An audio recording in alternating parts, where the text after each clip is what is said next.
$30. Okay. Couple of ones. Just a couple. Flex. Maybe $33, $34 on me. All right. How much more do we need for the Kismet? Oh. A lot. That's got to be close. Gonna need a couple credit cards, I think.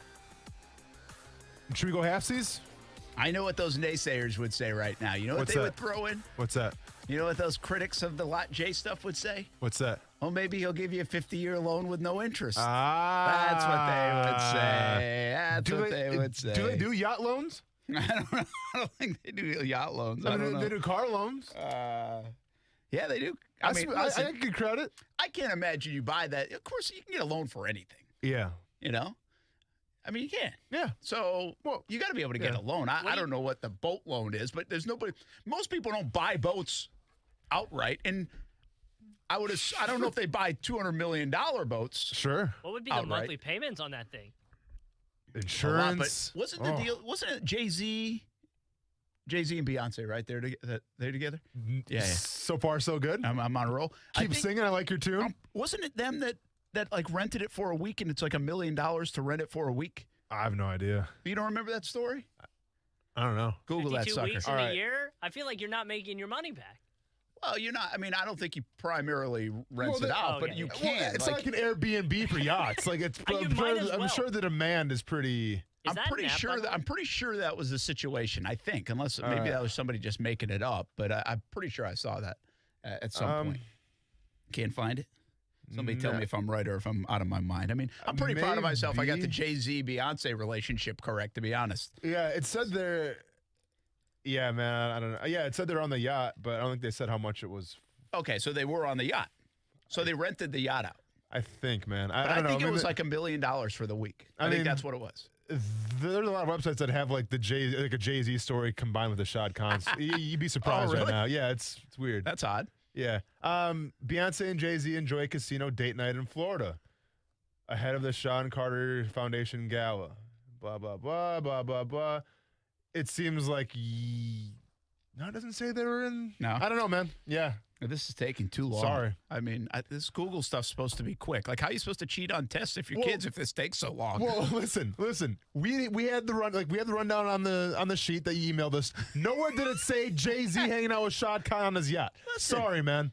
Man, listen, I ad-lib. I call audibles around here. As do I. Be ready on the fly. You can be versatile. As do I. I mean, who thought I would come into a Wednesday show talking Jay-Z and Beyonce? That's a good point. Nobody. It's a dang good point. That's why we keep you guessing. Jay-Z and Beyonce aboard Shad Khan. 200 million, 95, whatever. Yeah, so this one website, which just took me to this website, so I don't know if that's a real website or not. So I'm not sure how legitimate you are right now, Brent. By the way, now that I have wasn't viruses the website on the you're computer. thinking. Now there's just something on the computer. What do you mean? Stop clicking. Well, you never know. When you show a website, when you say that, people might be like, what kind of website did it just take you to? Oh, I don't know. It's just there's a bunch of pop-ups, let's just say that. Yeah. Well, what kind of website did it just take you to? And now I can't get off it. I can't get off. Coos, I need help. You just got the whole company a virus. Do you know what? Look at this. I can't get off this website.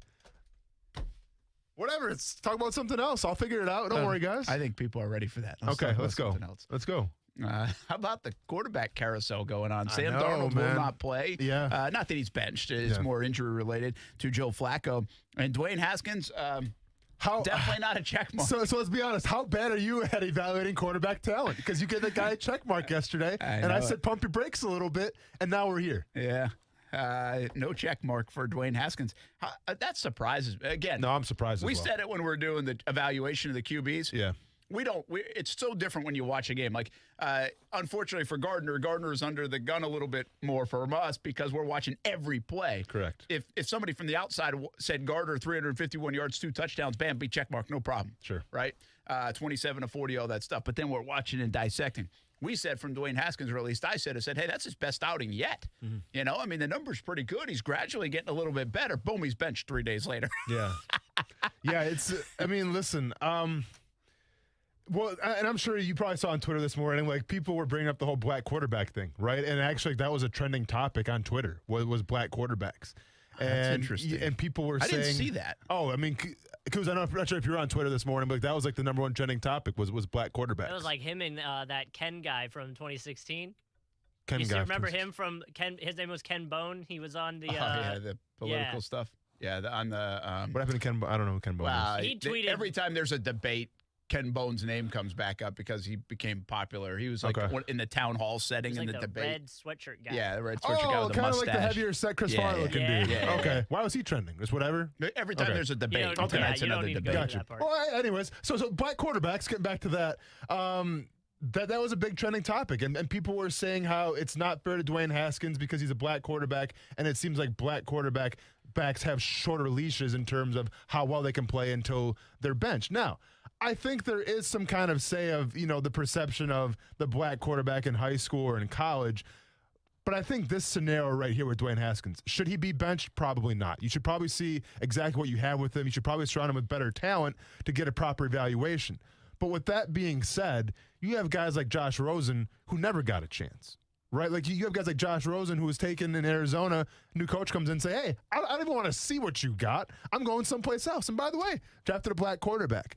And I think that with Ron Rivera being one of the only minority head coaches in the NFL who's worked with Cam Newton for how many years, I don't think race has anything to do with it here. Yeah, I think that's I think that's a misplaced narrative out of this position, out of this story, specific story. And I actually think, listen, the black quarterback narrative certainly was a narrative and a storyline for years and years in the NFL, and a curiosity, and one that I always kind of said, I mean, whether it was subconscious or intentional, you just always said, you're going to take whatever quarterback you can take because winning is so important in the NFL. But was there this subconscious nature about the black quarterback? Yeah. Well, I think that was certainly a debatable thing. I don't know if you can debate that anymore in the NFL, man. I mean, how many black quarterbacks are playing right now in the NFL? And by the way, playing very well. And so, and that's a great point with Josh Rosen, right? I mean, listen, you can go the Kaepernick route and is he blackballed by the NFL and all that. That's different. That's a different story. Was Dwayne Haskins benched because he's a black quarterback? I don't think. I think that's a big-time stretch given the nature of today's NFL. And I'm absolutely with you here. But at the same time, I think it is too soon to bench Dwayne Haskins. Like, I guess here's the problem, and this is kind of how the NFL is set up, right? Like, Ron Rivera right now is in his first year at Washington. So he comes in, he evaluates what he has. And listen, I'm a big Ron Rivera guy. I was the guy that was saying, hey, bring him to Jacksonville, man, because I love the way the guy can build a culture. He's got the old school mentality, defensive-minded coach. That's right up my alley. Like, I'm a huge fan of Ron Rivera. I've talked to him a couple of times in passing. Nothing serious, but it seems like he's got a pretty good football IQ. With that being said, though, one of the problems with the NFL is the fact that when a new coaching staff comes in, it's like they don't even give the guys on that current roster sometimes a fair shake, right? Like, Ron Rivera comes in, Dwayne Haskins plays what he plays, and you know what? I don't think he did that bad of a job, and we broke it down yesterday a little bit. We thought he had a pretty good day. That being said, though, Ron Rivera has no ties to Dwayne Haskins. Ron Rivera doesn't do Dwayne Haskins any kind of favors because you know why? He didn't draft Dwayne Haskins. Dwayne Haskins was there when Rivera got there. So I think like once you take away that relationship and that bond of, being responsible for drafting that person, well, then everything's up for grabs. It's the same thing with Josh Rosen. When Kingsbury went to Arizona, Rosen was already there. Kingsbury didn't want Rosen. He just so happened to be the guy in the starting spot at the time, and then he suffered the consequences of having a new head coach. Simple as that. So I think that sometimes when new coaches come in and they don't feel that relationship and then they don't feel tied to that player due to the draft, they have no problems just cutting him and letting him go, even though I think that's the wrong way to go about things just because that quarterback position is so important. Well, there are a couple things here for me. What's peculiar about this one is all the things you just said. I mean, does he even have enough time? I mean, come on, he's got hardly anything around him. They're not very good. So the Sam Darnold kind of stuff, right? And then on top of that, he goes to third-string quarterback, man. Yeah. I mean, he just didn't get put behind Kyle Allen and say, let's see if we can get this thing going. We're 1-3. We want to win right now. We think we can. All the things are maybe saying in Jacksonville, right? Hey, let's turn this thing around. We're better than you guys think we are. No, this is instead go to Kyle Allen and put Alex Smith, who hasn't played in a couple years and is an amazing comeback story, and then go to Dwayne Haskins. I mean, does he really not understand the offense that much? One more thought on the quarterback stuff, and we'll get into it a little bit more later. But I don't understand. and I said this about Nagy in Chicago. I don't understand how you can go through this. I understand it was a little different offseason, but I don't understand how you can go through 4 or 5 weeks of camp and come out and say, here's our guy. And then 2.5 games in, 3 weeks in, 4 weeks in, say, not our guy. Because they had to. With Trubisky, they absolutely had to. Look at all they sacrificed to get Trubisky. What would that say about their draft evaluation? What would it say about their draft status if all of a sudden they come out and say, you know what? Nick Foles, the guy who couldn't cut it in Jacksonville, is now our starting quarterback. The guy that we spent so much draft capital on, the guy that we invested so much, is now the backup quarterback. How would Bears fans react to that? They'd be asking for everyone's head on a platter. They'd be saying, Ryan Pace, you're gone. Nagy, you're supposed to be an offensive-minded guy. You're gone. Like, to me, it wasn't about Trubisky being the better quarterback. It was purveying the fact that we think he's the better quarterback because of how much we spent on him. Okay? And once again, this is the biggest problem right now, one of the biggest problems in the NFL, whether it's with coaching or whether it's with players. Coaches always go with what they know and what they're comfortable with. You see it in hirings all the time. There's position coaches out there that have been in the NFL for 30 years. They're dinosaurs, and they haven't evolved. But you know what? They have good relationships. So head coaches bring them in because they know who those guys are. I trust them. Exactly. I trust them, and they're going to go with the status quo and do exactly what I say and not challenge me. So there's a level of comfort to that. The same thing is happening right now with the players in Washington with Kyle Allen. Where was Kyle Allen last year? Yeah. Carolina. Who was the coach last year in Carolina? Ron Rivera. So Ron Rivera, for whatever reason, feels a lot more comfortable right now using Kyle Allen than he does Dwayne Haskins. And I'm saying that's not right, because I think we kind of know what Kyle Allen brings you, right? Do you truly know what Dwayne Haskins brings you? I don't. You don't. I don't even know what the numbers mean. Exactly. That was his best performance. You don't. And instead of taking that risk to find out, you're going back to what you know and what makes you feel comfortable. And I'm here to tell you right now, being comfortable in the NFL will not win you championships. Well, jump in the fish tank, Washington, because you're in it. If you're giving up on Haskins some 20 games into his career, not even really, right? Yeah. Some 12 games into his career, well, then you're looking for a new QB. And so that means you're in the tanking for Trevor mode. And we'll see. I mean, maybe this is part of it. Maybe like this guy's not the long-term solution. Let's get him to the bench and let's Kyle Allen, we're not going to win a ton of games with him, so whatever. Let's ride it out and see if we get in a better situation. DJ Hayden just went on injured reserve for the Jags. Yeah. I did not think DJ Hayden was playing very good football. I'm a big fan of DJ Hayden. If you've listened to me talk for the last couple of years, I think they should put a Pro Bowl nickel corner on the list. Basically because of the way I've seen DJ Hayden play. Before that, we saw Aaron Colvin play pretty well, too, here in Jacksonville. But DJ Hayden, the way he played last year to me was really good, and he's a good player. He's not playing well. He hasn't been playing well. I don't know how much of that is because of the secondary, the young secondary. You got to trust other guys, and maybe that's not working out. And maybe DJ looks bad to my eye, even though it's not a trained eye, in that sense of what the nickel's supposed to be doing. Yeah. But on top of that, then he gets hurt the other day. Now he's out for a few more weeks. Another big blow because at least he's a veteran guy back there that I've seen play well. This is just another big blow to the Jags secondary. I mean, it's a huge blow. It's a huge blow from what he brings to on the field, but also experience. Now, I'll be honest. I agree with you. I don't think DJ Hayden was obviously playing up to his full capabilities. I think he popped a couple times on film in terms of stopping the run and being aggressive, which, let's be honest, playing nickel corner, not every guy does that. So I liked his aggressiveness. I liked him in the run game. But obviously, if you're nickel corner, you got one job, man. And that's to go back in coverage, drop back in zones, and make sure you're in the right spot at the right time to stop those slot corners and things like that. And unfortunately, and this is not just him, this falls on the entire secondary, we've seen way too many guys too wide open with too much space to move around. And that falls on DJ Hayden as well. And I think Hayden was the guy that we're kind of counting on this year to be the leader of that secondary. And unfortunately, they haven't followed suit. Well, he goes on for at least a few weeks. That is how it happens here on injured reserve this year. So the Jaguars are utilizing that. They could get Jared Wilson back this week, Doug Marrone said. So that could be a positive. And quite frankly, they probably need Jared Wilson back because Wingard has looked so bad at times, more than they need DJ Hayden in there. They might, right? Yeah. I mean, I think I trust Jared Wilson back there more than, I would obviously Wingard, but who knows what they do at the nickel spot. I'm like, whatever. Right now, it doesn't matter. Just make sure your last line of defense is better than the way it has looked. Correct. Talk more about the Jags. Got a big topic with Gardner Minshew. And please don't get wrapped up in the complete context of it. Uh-oh. But I told you I was going to do a comparison. Yes, you did. I was waiting for him to get 16 starts in the NFL like this other guy did back in 2012. Okay, a little hint for everybody out there. I share with you the comparison and what it looks like from a number standpoint. How different does it look like from an eyeball standpoint? And what does it say about Gardner Minshew and potentially his future in the NFL? And our comparison here will land more than just by the numbers. So it's a deeper dive into who these guys are as quarterbacks, what people said about them coming out of college, and where they are in their NFL careers. Just a little context. And by the way, it's not Tom Brady. A little Gardner Minshew talk and Jags talk and quarterback talk around the NFL coming up. Action Sports Jacks on ESPN 690. Welcome to Jump In, as always, 904-362-9901, *star 690, or on the video feeds as well, Facebook, YouTube, Twitter, and Twitch. We'll be back here on a Wednesday edition of Action Sports Jacks on ESPN 690.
supposed to?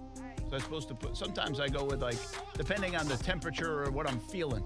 I feel like sometimes I go with the dollar sign, exclamation point. Let's see. All those things. Yeah, you cussed. Oh, yeah, I just straight out said it. You cussed. Yeah. I mean, I'm not worried I about it. I didn't say it. But No, you didn't say it. I thought he sort of cursed twice because I was thinking about the bleep, and then when he said belief, the way he said it, I thought he said the bleep in this team, and I was like, whoa, wait, what? You want to blip himself out. You know, it's funny when you say that. I thought when you just played it, I thought the same thing. When I originally heard it because I was on the call, I didn't hear that. But that's funny you said the similar thing. Gardner Minshew, when asked about the turmoil and stuff going on in Houston, that was his response. It's a good response. I think what could be taken out of context is, well, there's plenty of turmoil here. I don't think there's turmoil in terms of people pointing fingers and yelling at each other and J.J. Watt versus Bill O'Brien and revolts by players, and which we'll get into a little bit later on. Yeah. But I think it's more just there's turmoil because we're 1-3, and we don't want to be 1-3, and we're up against it now, and we better go. So I think that's more what he was referring to. All right, kind of talk a little bit about Gardner Minshew. Last night on TV, I did this. I said yesterday I was working on this. I wanted to get 16 starts under Gardner Minshew's belt. And numbers, when you compare them to folks, are, yeah, you got to be a little careful, right?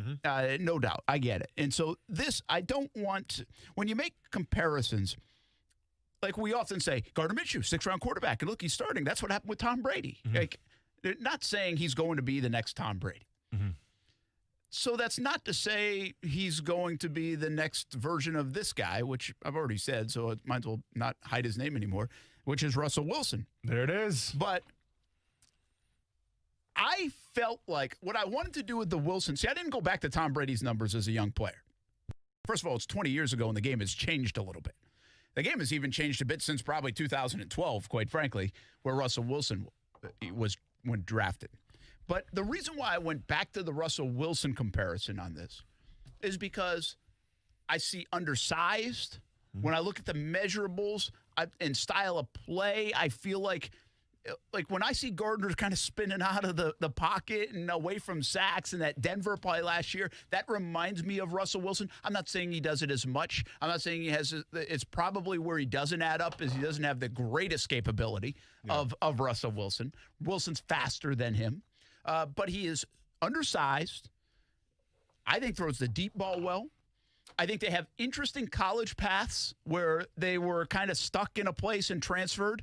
NC State to Wisconsin for Russell Wilson, East Carolina to Washington State. And by the way, when they left in that last year, they both did very well. Yeah. But they still were not drafted very high. They were overlooked. Obviously, Russell Wilson, 3rd-round pick, and Gardner Minshew, a 6th-round pick. And so... And the other thing is, and I'm not going to get carried away with it, but when we talk around the draft, if you talk about quarterbacks, and we didn't do that talk this year, but we could be doing that next year. We've done it a couple of times since I've been in Jacksonville. Like, one of those things is that hand size thing. Sure. And I think it's interesting because I looked up Gardner Minshew and Russell Wilson, and I said, okay, where's their height-wise? Which Gardner is taller than Russell Wilson by a little bit. But hand size-wise, they're pretty similar. I think Russell Wilson does have bigger hands. Yeah. But when you're running around with the football, protecting the football, the ability to throw the football, I think that hand size probably does come into play, maybe more for some than others. So that's why I chose Russell Wilson as the comp. And I think Kuz is going to put up some of the numbers. We'll share some of the numbers and how similar they are. But that's how I got there. Yeah, and I think in terms of their playing ability and their style, I think they're both very like they surprise you with their athleticism, right? Because, I played against Russ Wilson a few times in the NFL and also in college as well. I went against him at Murray State. And it's very deceiving how they can beat you with their legs. Now, Russell Wilson ran a 4.55 at the combine. Gardner Minshew runs a 9.8 or something like that. So there's a little difference between speed per se, but their ability to create the play, obviously, and their ability to kind of take you off your toes a little bit of how they can move in the pocket and how they can create plays for themselves. I think it's very comparable. The thing about Russell Wilson, when he came out, he beat out Matt Flynn. Matt Flynn had just been signed to a big deal, kind of like Nick Foles, just been signed to a big deal here in Jacksonville. And Russell Wilson was like, he beat him out in camp. Yeah. The stories come out of there because Gus Bradley ended up being the coach of the Jaguars, so he spent a little time around that situation. And I remember I wouldn't say we got a lot of stories, but some of the stories, like, man, the it factor of Russell Wilson, the leadership abilities of Russell, it was evident from day one, man. I mean, it was something you could buy into. I think that little it factor is here with Minshew. I think people like it, the buy-in. I think what people say in that building about him, I think there's something about him. And when there's something about a guy, it's like, it's hard to describe, right? It's not just leadership. It's not just work ethic. It's hard to describe sometimes. I think Russell Wilson brings this intangible that has made him, in my opinion, the guy that's playing the best quarterback in the NFL right now, even more than Mahomes, and even more than Aaron Rodgers. I think Russell Wilson's playing the best quarterback in the NFL. But it's hard to describe exactly what that it is, but no doubt Russell Wilson has it. I don't know if Gardner Minshew has it. I just wonder if he has that. And the big difference between Russell Wilson and Gardner Minshew, to me, is the situation that they found themselves in. Yes, they both replaced guys who were supposed to be the dudes in terms of Matt Flynn and Nick Foles. They do have that in common.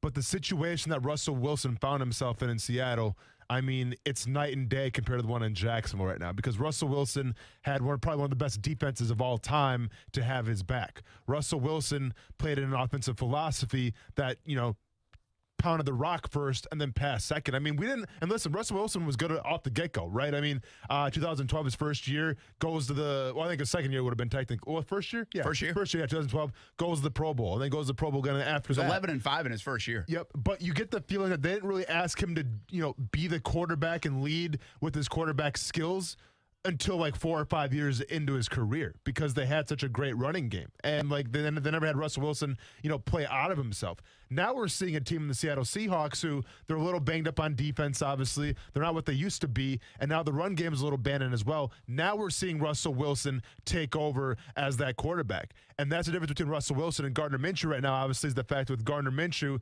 he's coming into a situation where the defense doesn't really have his back right now. He's got a pretty good offense. He's got a pretty good run game.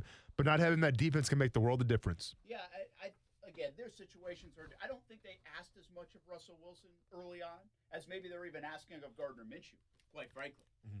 I just don't think they did, and that's okay. I mean, you'd rather not ask the young quarterback to do all that. Yeah. My bad. I never turned my mic back on. Yeah, I don't think they ask Russell Wilson to do all that.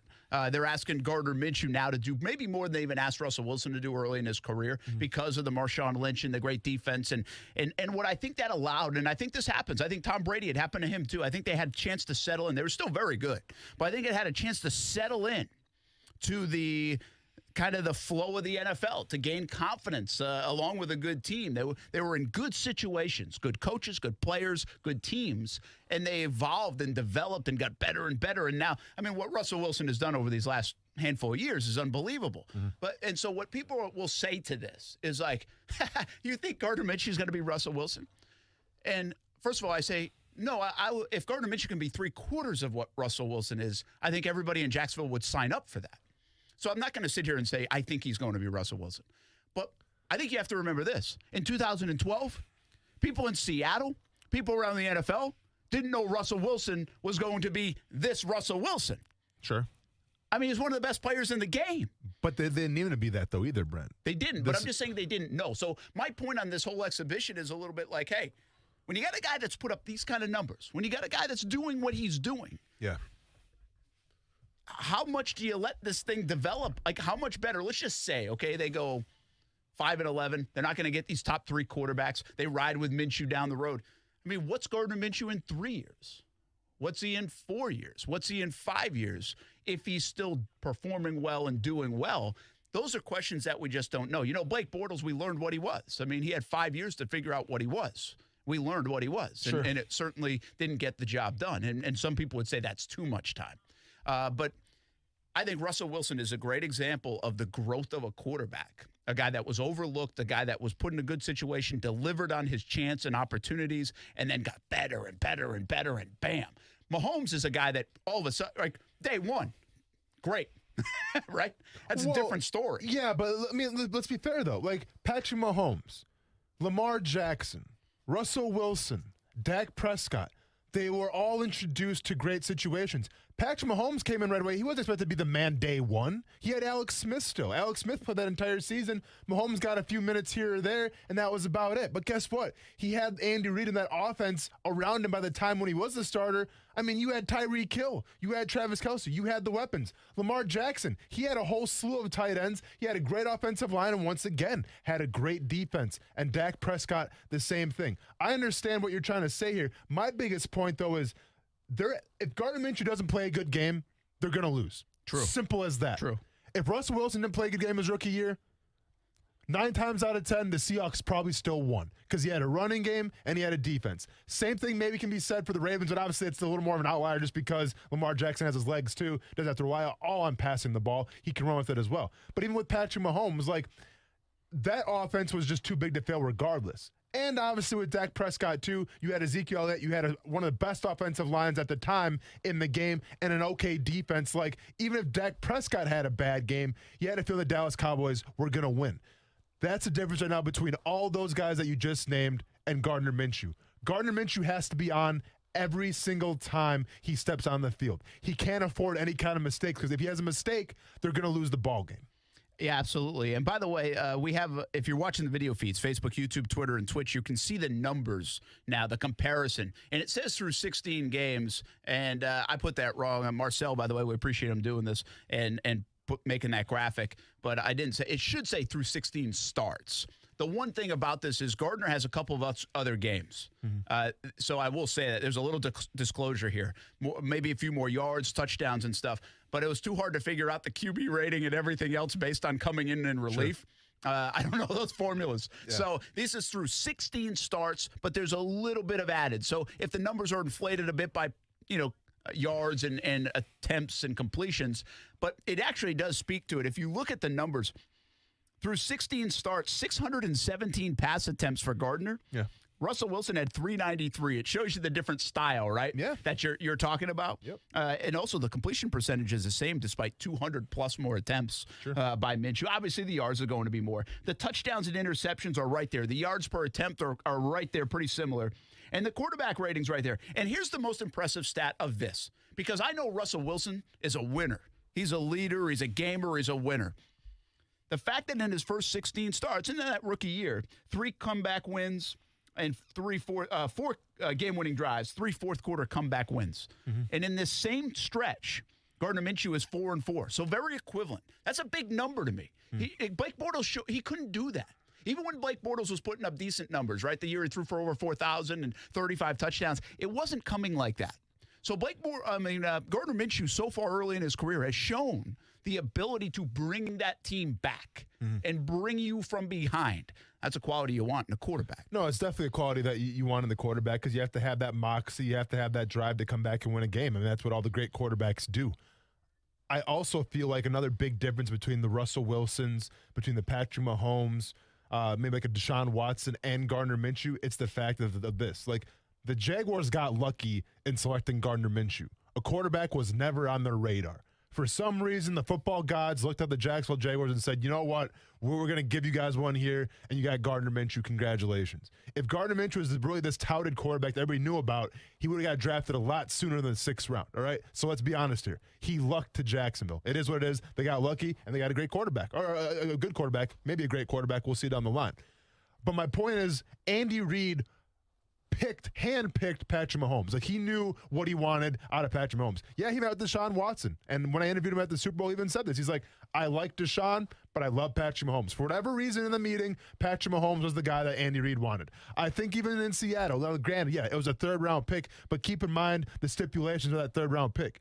Nobody was giving Russell Wilson a chance because of his height. Everyone was saying he had all the intangibles. He had the arm strength. He had the leadership qualities. You saw it from NC State when he went to Wisconsin. He had the athleticism. Former baseball player, almost went to play professional baseball, chose football instead. He had all the intangibles. The only knock on Russell Wilson was the fact that he was too short. All right? Pete Carroll being Pete Carroll was like, you know what? We got Matt Flynn right now, but I like this Russell Wilson guy. I like that he's a winner. I like his attitude. He's a team guy. Let's bring him on. So Pete Carroll kind of was like, you know what? Let's bring this dude on. And the same thing with Deshaun Watson and things like that. Like, that's kind of the difference as well, as these guys were kind of handpicked and groomed to be the leaders. Gardner Minshew wasn't. He was lucky enough to go to Jacksonville, and now he's a starter. Yeah, in that sense, he's more Brady-esque in that terms, Correct. right? John Schneider, by the way, is a guy I think I've heard him on record say, listen, we loved Wilson the whole time. We thought we maybe should get him in the second round, but we're like, we think we can wait a little bit. But they were on him. Now, I think a lot of GMs say that stuff and where you're going to get him. But if you're really, really in love with a guy, you're not waiting, especially at the quarterback position. So it's probably a little bit of gamesmanship. We hear that coming out of every draft. But I do think Seattle liked him more than a lot of other people. I mean, listen, the Jags, the joke in Jacksonville is they picked a punter. They picked Brian Anger over Russell Wilson, you know, and it's not like it's not like they picked a quarterback in the 4th round that year. But the bottom line is they let Russell Wilson go by for a punter in the 3rd round, and who picks a punter in the 3rd round to begin with? So that's the joke in Jacksonville. And quite frankly, that's where the Jacksonville organization has been for the last decade, partly because of a move like that. Now, I always say this, and I don't know if this is unfair to a guy like Russell Wilson, but I do not believe Russell Wilson would be as good as he is in the NFL right now, even if he had come to Jacksonville. He would have. I think the league is situational, and he would have been put in a bad situation. Offensive line was not very good, not a lot of weapons. There's things going on. He might have elevated them because he probably would have. I mean, he definitely would have elevated them. He's that good. But I just don't think he would have been put in the situation that he was in Seattle to have the success he's now had all in the NFL, much like Mahomes. Mahomes is always going to be good no matter what team he's gone to. But I'm not sure he'd be a Super Bowl winner and even an MVP if he ended up in a different place than Kansas City. No, I mean, listen, it's hard to predict, obviously, in hindsight's 2020. But I think, if Russell Wilson went to Jacksonville, would he be a Super Bowl champion right now? Probably not. But at the end of the day, I do know this. The only knock I ever heard about in Russell Wilson was he's too short, okay? And obviously players have put that to rest with Drew Brees and things like that. So the height doesn't really affect me at all. I mean, he has a skill set. And Minshew's you've seen it firsthand. Yeah, and you've seen it firsthand. So I think Russell Wilson would have success in Jacksonville. Now, once again, maybe not a Super Bowl off the bat like you had in Seattle just because you had all those weapons around you, but I think you'd have a lot of success and he'd be the storied quarterback here for a long time. Yeah, it's interesting. We got a couple of questions on it. My buddy Mitch Fink jumps in and just dashes all across. I don't think he likes the comparison. I think you got to be careful with the context of this comparison. I have not said one time he's going to be Russell Wilson. I think that's a dangerous way to look at it. I do think it's interesting to see who these guys are like, who quarterbacks might relate to, and the successes and failures of other quarterbacks. And I found a Russell Wilson comp that I think is actually halfway decent for a lot of different reasons, even outside numbers. Sure. But I understand people are going to say, oh, yeah, he's going to be Russell Wilson. Greg Holland says, what is the Minshew comp at his ceiling? Definitely not Wilson. And again, I can't sit here and tell you that I think I'm a fan of Minshew. I think he's a good player. I think he's a starter in the NFL. I don't know how great he is. But my point being, I don't think we knew how great Wilson was going to be in year number 1. We thought he was a good quarterback, a starter in the NFL. And listen, there were 3 or 4 years ago, people were still questioning, is he an elite quarterback in the NFL? As soon as 3 or 4 years ago. All right. I mean, listen, I don't know who those people were. All I know is what I know about going against him, okay? And literally every scouting report that I read on Russell Wilson when we were getting ready to play them is, listen, this guy is a great quarterback, all right? The only knock on him is his height, okay? And I don't care about height. You can't I'm not going to game plan around height. So with that being said, go to every single draft report. I mean, it's pretty much all the same. Fantastic arm, great mobility, smart, pocket presence, yada, yada, yada. Knock, height. Height. And, to me, I think with Minshew, there was a couple more question marks, right? The arm strength a little bit coming out of college. So I get what you're saying here, but I think Russell Wilson – I mean, he was that prototypical first-round quarterback. It was just his height. And at the end of the day, this is my outlier point. And I always say this, if you want to be a successful team, you have to look for the outliers. Russell Wilson was an outlier because of his height. Patrick Mahomes was an outlier because nobody knew who the hell Patrick Mahomes was at Texas Tech. Lamar Jackson is an outlier. Josh Allen in Buffalo was an outlier. Went to Wyoming. Oh, you see his senior year numbers? Ugh. Did you see what he did? Ugh. He had 18 touchdowns, 12 interceptions at Wyoming? You can't even play at Wyoming and be good? But the Bills took a chance on him. They saw something. That's an outlier. So, whatever, and if you want to call Gardner Minshew an outlier, so be it. But that's where I think the success comes from, is taking the guys that maybe they got a little knock for the height or a knock where they come from, but they prove you wrong. Yeah, I think Minshew does fit the outlier. Yeah. Now, what does that mean? How good he is, we'll see. Rational Jags fan saying the real question is Minshew was given a couple years like Russell Wilson. Would he be as good? as Wilson. And again, I'm not ready to say that, but I think he is trending in a direction that would be a pretty good quarterback in the NFL. How good, I think, is unanswerable right now. Maybe we get 12 more starts to figure it out, and he leads this team and does some more things that add up to what he's done already in his first 16 starts in the NFL. We got to take a break. We come back, we'll get Steven on the line, a quick thought or two before we hit the 4 o'clock part of the show. That's on the way next. Action Sports Shacks on ESPN 690.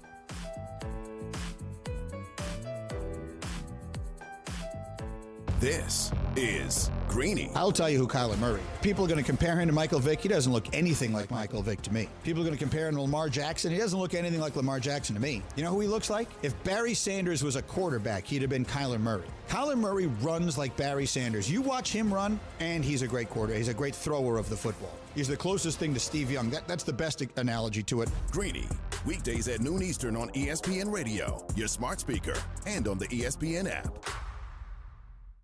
Men, are the effects of hypertension, diabetes, or prostate cancer preventing you from having a satisfying love life? In just one visit, the doctors at Prime Men's Medical Center can help you overcome ED or PE to regain your confidence and have you last longer in the bedroom. Name brand pills don't work for many men and can have serious side effects. The highly skilled physicians at Prime Men's Medical Center provide custom blended medications that are safe, effective, and work immediately, regardless of your medical history or age. You'll see results on your first visit, guaranteed, or your consultation is free. So, if you have problems in the bedroom, call now for a private consultation. One call, one visit, one simple solution to regain your love life. Call Prime Men's Medical Center now at 904-206-8105. 904-206-8105. That's 904-206-8105. Hey folks, this is Dave Benyon, owner of Zero Res. Did you know that my wife and I started this little company in October 2004, 16 years ago? That's right, October 11th is our Zero Res birthday. I appreciate the wonderful folks I have met over the years, many of whom are still loyal customers today. It is a pleasure working for you. At Zero Res, our mission statement is really quite simple: to become the most trusted provider in the industry. We know that trust comes from integrity, competency, and hard work. We are always innovating to find the best ways possible to clean your carpets. Our technicians are highly trained and are all cleaning freaks. Right now, get 3 rooms of carpet clean for only $129. Mention Happy Birthday Zero Res, and I will throw in the stairs or the hallway for free. That's right, the stairs are on me. Book your appointment today online, or just give us a call at 287-5727. Zero Res spelled forward or backwards, it's the right way to clean. CEROREC, Zero Res. At 1-to-1 Financial, we're proud to support dozens of the best breweries and restaurants in Jacksonville. And as the hometown credit union, we have one thing to ask. Please invest in Jacksonville. Now more than ever. Go on out and enjoy some great local food and beer. We'll make it easy. Head over to Kingmaker Brewing in Riverside, October 2nd to the 4th, and October 9th to the 11th for socially distanced Oktoberfest. The beer is awesome, and it's just $12 to get in. Google Kingmaker Brewing or check 1to1fcu.org for details. Man, that Gardner Minshew can throw over mountains, can't he? For more than 25 years, the potential for health improvement is seen with each patient that walks through our doors. Healthcare decisions don't have to be confusing. Make Island Doctors your medical practice. My husband and I have been coming to Island Doctors for approximately 10 years, and we have been very happy with them, and we trust them. Call us today and schedule a tour of one of our locations near you and take a look at our Best Wellness program, and welcome home. Call 1-877-434-4676 or visit islanddoctors.com. If you're getting married soon, here's how you can save thousands. For 2 weeks only, October 10th through the 24th. Buy any ladies' wedding band and get the men's band free. Yes, free. And only at Beard's Diamonds. Beard's Diamonds has brought in extra inventory just for the sale. All stackable, all right-hand rings, all eternity bands, and wedding bands. All at the guaranteed lowest price. And it's only at Beard's Diamonds at the St. John's Town Center. Hey, everybody, this is Brent Martineau. If you're usually listening to ESPN 690 in your car, we appreciate it. But your boss has you working from home this week, so take us with you. Your smart speaker brings ESPN 690 into your home office. Tell your Amazon Echo or Google Home to play ESPN 690.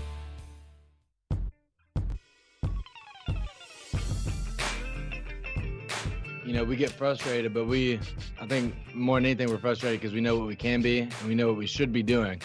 We've seen glimpses of it this year. We move the ball fairly consistently.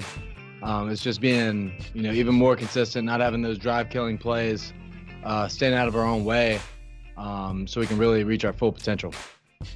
That is Gardner Minshew. Welcome back, everybody. Action Sports Shacks on ESPN 690. Brent Martineau, Austin Lane, Coos on a Wednesday, and probably up against the 4 o'clock hour. I went too long on the last segment, but let's get Steven in anyway. Action Sports Shacks on ESPN 690. What you got, man?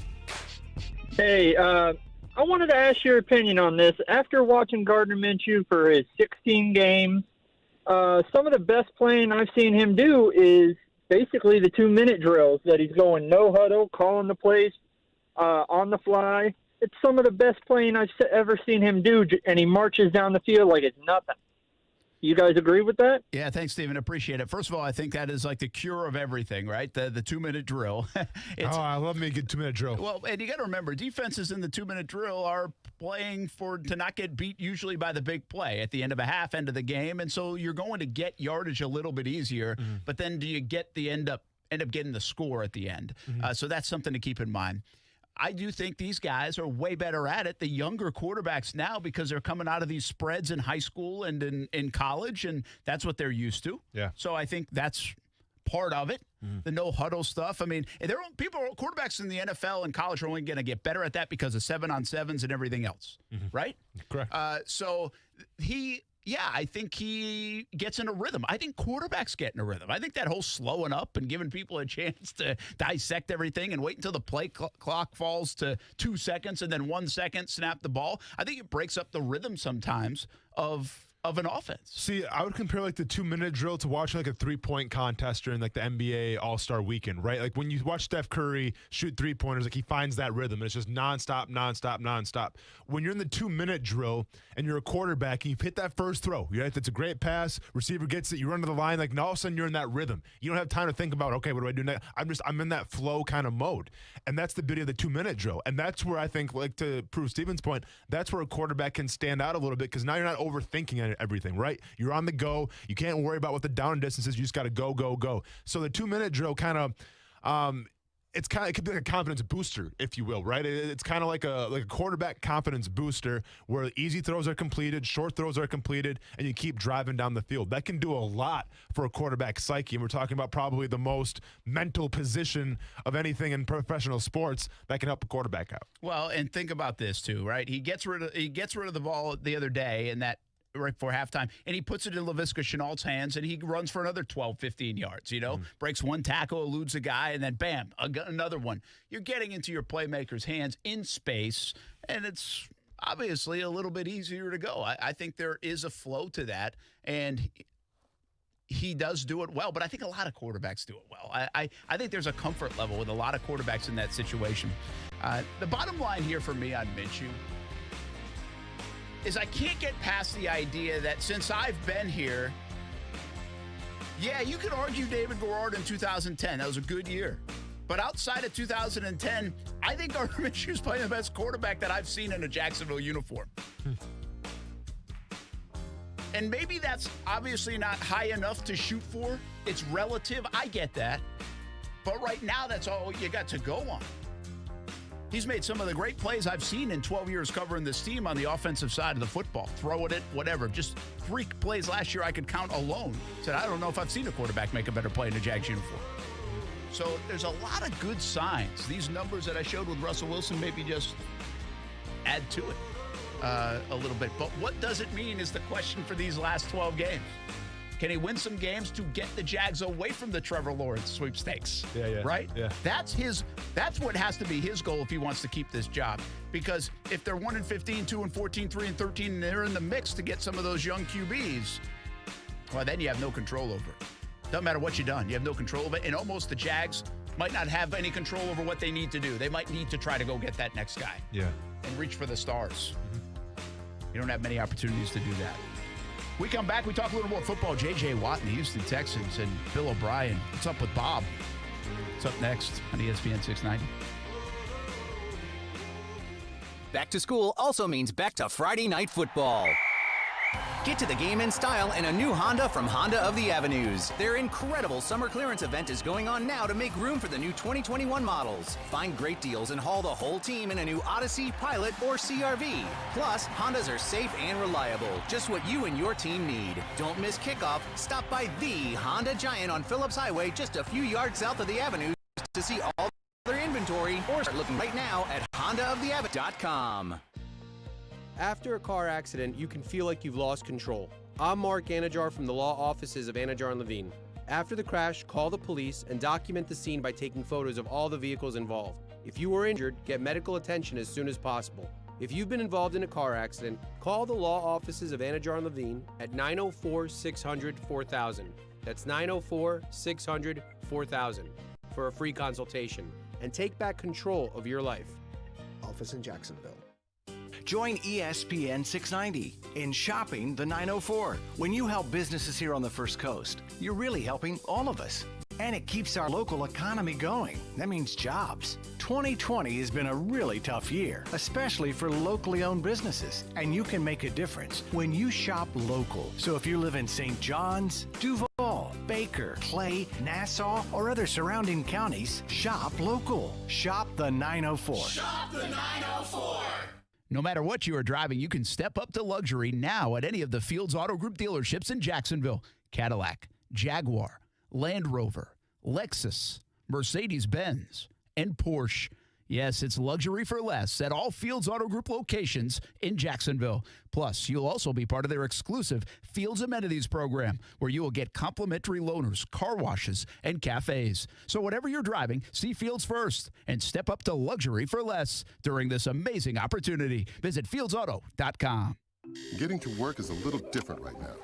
Your new commute may be to the kitchen, or the couch, or the basement. If your commute has changed, you could be saving money on car insurance. With pay-per-mile car insurance from Allstate, you get the same reliable coverage you'd expect, but only pay for the miles you drive. Drive less, save more with Allstate. Visit allstate.com or call an agent for a quote.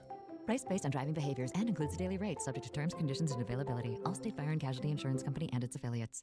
It's time for some straight talk. You know what a full court press is in basketball, right? Full defensive coverage with no holes. Well, that's the kind of coverage you get with Straight Talk Wireless. It runs on America's best networks, same as big carriers, but for a lot less. Just $45 a month gets you the unlimited plan with 25 gigs of high-speed data, then 2G, for up to 50% less than the big carriers. No contract, full coverage, 50% less. Straight Talk Wireless. No contract, no compromise. Savings may vary. See terms and conditions at straighttalk.com. Doug Brown. ESPN's Diana Rossini reports former Texans coach Bill O'Brien got into a heated argument with J.J. Watt during a practice 2 weeks ago. Rossini says one source told her that's when O'Brien lost the team. The Texans are O'Brien was fired Monday. The Patriots canceled practice today. Cornerback Stephon Gilmore tested positive for COVID-19. The team is scheduled to play at home against the Broncos on Sunday. ESPN's Field Yates. It's not like you wave a magic wand or you flip one switch and everything gets back to normal overnight. Then you would be staring at the possibility of the Patriots potentially having a day of practice before a game. ESPN's Dan Graziano reports 2 more Titans players have tested positive for COVID-19. Brings the team total up to 22 players and staffers. Baseball playoffs, the Braves lead the Marlins 1-0 or 2-0 in the 6th. Astros lead the A's 2-1 in the 1st. Coming up Thursday, the Bears were the finalists for Tommy Boy Brady. Now they have to try to slow down Brady and the Bucks. We get you ready for Week 5 on Keyshawn, J. Will Zubin, Thursday, 6 Eastern, ESPN Radio, ESPN News. Broadcasting live from the ESPN 690 Anajar and Levine studios. Anajar and Levine Accident Attorneys. Call 904-600-4000. That's 904-600-4000. ESPN 690. Jacksonville's home for ESPN Radio. WOKV Jacksonville. Listen live everywhere you go on ESPN690.com. ESPN 690, a Cox Media Group station. everybody. This is Brent Martineau from Action Sports Jacks on ESPN 690. Hope you catch the show Monday through Friday from 3 p.m. until 6 p.m. But if you can't catch it, or if you want to go back and listen again, check out the Action Sports Jacks on ESPN 690 podcast. Just search ESPN 690 in your podcast app. Broadcasting live from the ESPN 690 Anajar and Levine studios. This is Action Sports Jacks on ESPN 690 with Brent Martineau and Austin Lane.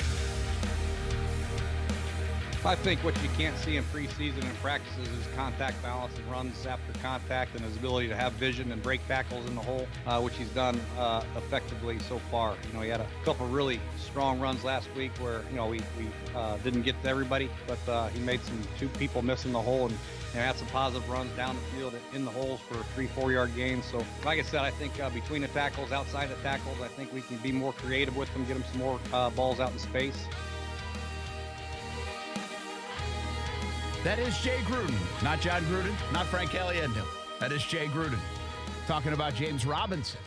And Robinson continues to be so much fun to watch. The analytics on Robinson, the Pro Football Focus numbers on him, the actual numbers, the eye test. The first month of the year has been unbelievable for the rookie, the undrafted rookie for the Jacksonville Jaguars. Really one of the bright spots, no doubt, of the 2020 season for the Jags. We're going to talk a little bit about the Houston situation. Jags obviously have Houston coming up. We're spending a lot of time on Minshew.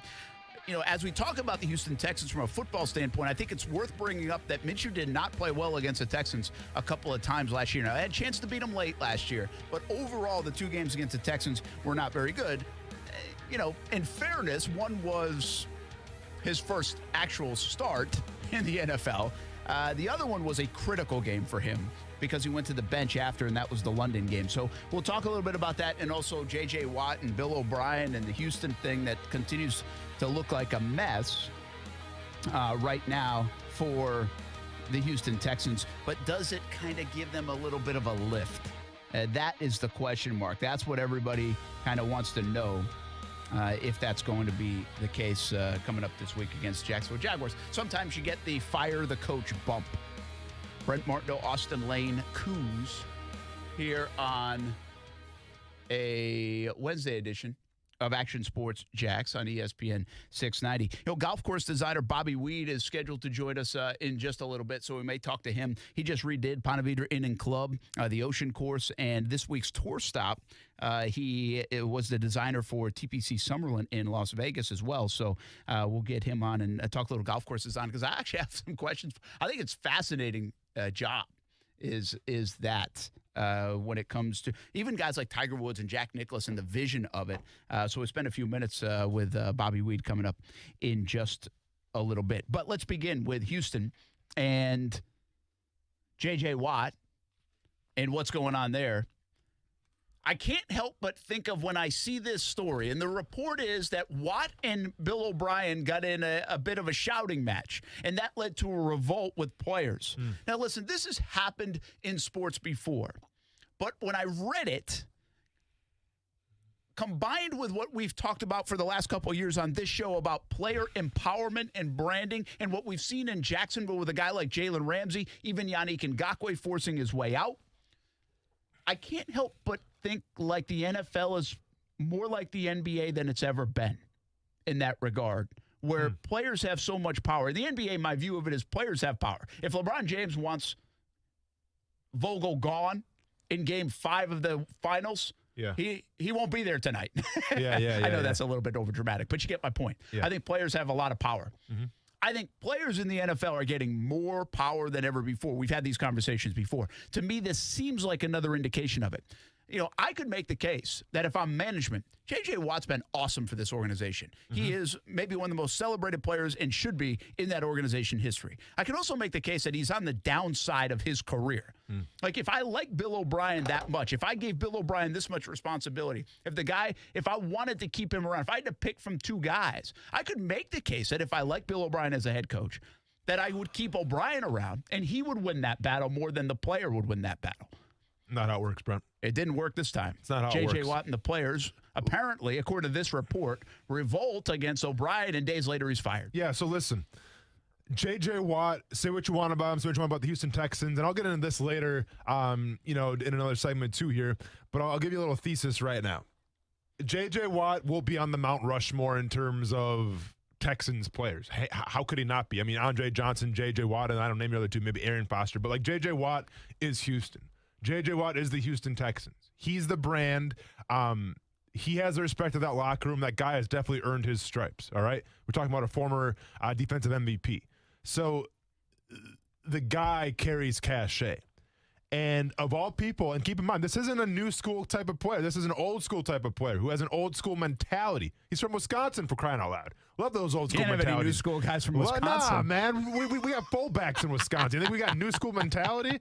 With that being said, though, this isn't like a prima donna star player who's just like, oh, I'm not having fun anymore. I'm going to go after my coach. No, this is a guy who's been ingrained, in the Texans program, let's just say, for a long time. And the fact that him and Bill O'Brien got in a fight, which I assume was about Bill O'Brien's coaching philosophy, his style, and what's going on with the team, that shows you right there that Bill O'Brien lost the team. If you have, of all people, J.J. Watt coming forward and saying something. So to me, I mean, that's just like, that's the cherry on top of the ice cream sundae, where it's just like, this was bound to happen. All of a sudden, you got your star, I mean, I say star player, but you still got your star player in J.J. Watt not liking you. Well, then best of luck to you. You're gone. Because if you don't have J.J. Watt's respect, you're not going to have any other player in that locker room's respect. End of story. Yeah, I think it says a lot that it was Watt, right? Says everything. It's not that it was DeAndre Hopkins before he got traded away and they weren't seeing eye to eye and there were stories about them. It also lends a little credence to a guy like Hopkins maybe wanting out and saying, hey, get me out of here, Yeah. And that not working out. I had my thoughts on that earlier this week. To me, the Houston Texans are dumb in the sense that they lost both, right? You either pick a guy or not. You should have picked DeAndre Hopkins. You had him for 3 more years, pay him, and don't agree with Bill O'Brien. Instead, you agreed with Bill O'Brien, let him trade him away, and now you don't have DeAndre Hopkins and you don't have Bill O'Brien. But yeah, no, for sure. But what was going to be the plan, though? He trades DeAndre Hopkins away because you made him the GM, and now you're going to fire him after that? Like, what did it say about being an owner? Well, Like, I would have fired him before him, and I would have given DeAndre Hopkins a new deal for Deshaun Watson, who I was going to pay $140 million to, so he had his best weapon. No, I understand, but keep in mind now, like, I mean, you say that like it's an easy thing to do, but keep in mind what DeAndre Hopkins' situation was. He still had 3 years left of his current contract, all right? And now you're the last person to say, we should pay him right away. Well, Brent, he had 3 years left. That'd be like saying pay Yannick Ngakoue his second year.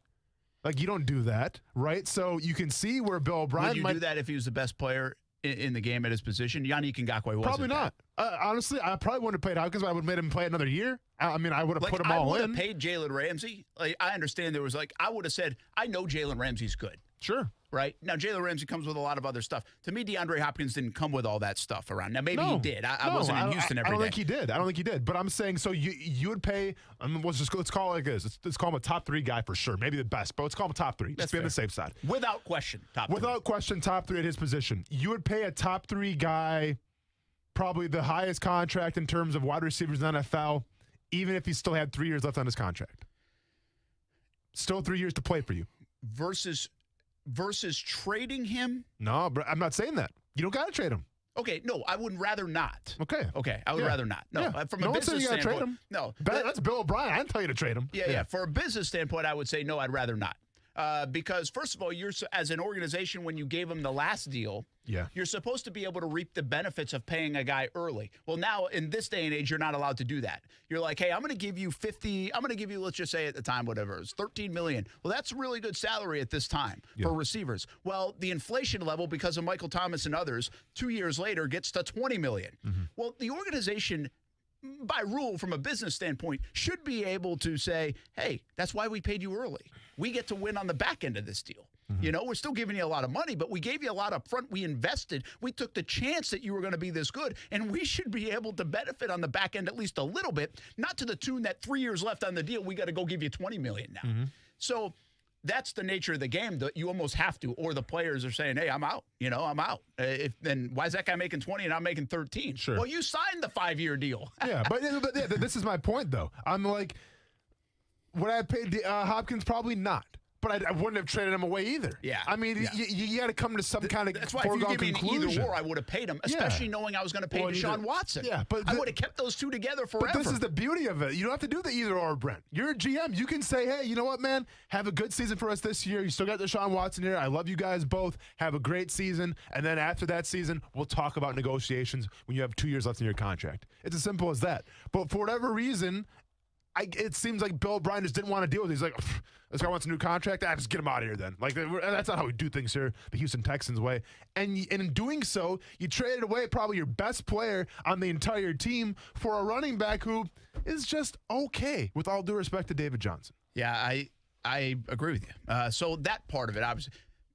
Getting back to the moral of this story, is this player revolt against Bill O'Brien. They pulled the plug on this thing quick and obviously sided with the players. And Bill O'Brien, I think, I said the other day about Jim Harbaugh and other guys. I think Bill O'Brien had some of these moments in Houston. If you start reading some of the reports and some of the folks that follow the team, this was not like this one-off thing. But it really brings into play just this relationship between players and coaches. And it actually, I think this is a very hard thing to explain to folks. But there's a big belief I have, and I have to do more research on it, that I think part of the Jaguars' futility in the last decade has been their timing of how to build their team, shape their team.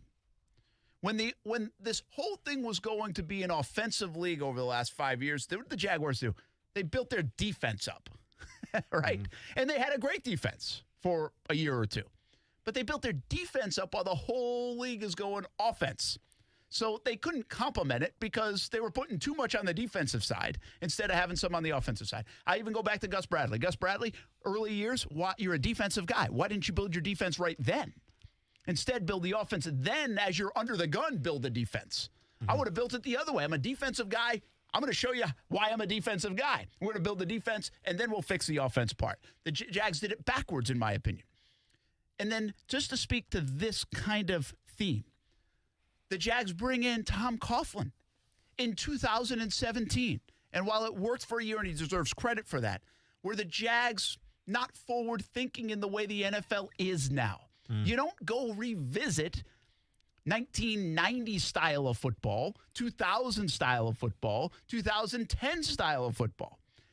Instead, you get a guy that is more, I put in quotes, authoritarian, dictatorship kind of, I'm going to call you out if you're not going to voluntary OTAs. Yeah. So they bring that into play, and now look what happened. Look how combustible it made it over the last couple years. And now you flip it around and you see what Doug Marrone's done. Doug Marrone went from that style with with Coughlin in 17 to a total 180 of now being a player's coach where his players are going to bat for him to help bring him back in 2020. So I have this whole view, and it's not, again, it's hard to explain, but I just feel like the Jags have been off in terms of the temperature of the league sometimes and the temperature of the modern-day athlete sometimes and what they've all put together around it that led to where they're at today. Yeah, but keep in mind where they're at right now. Yes, every guy in that locker room will probably go to bat for Doug Marrone. Not saying that's wrong. I mean, that's great. It's great to have your coaches back. That's the way it should be.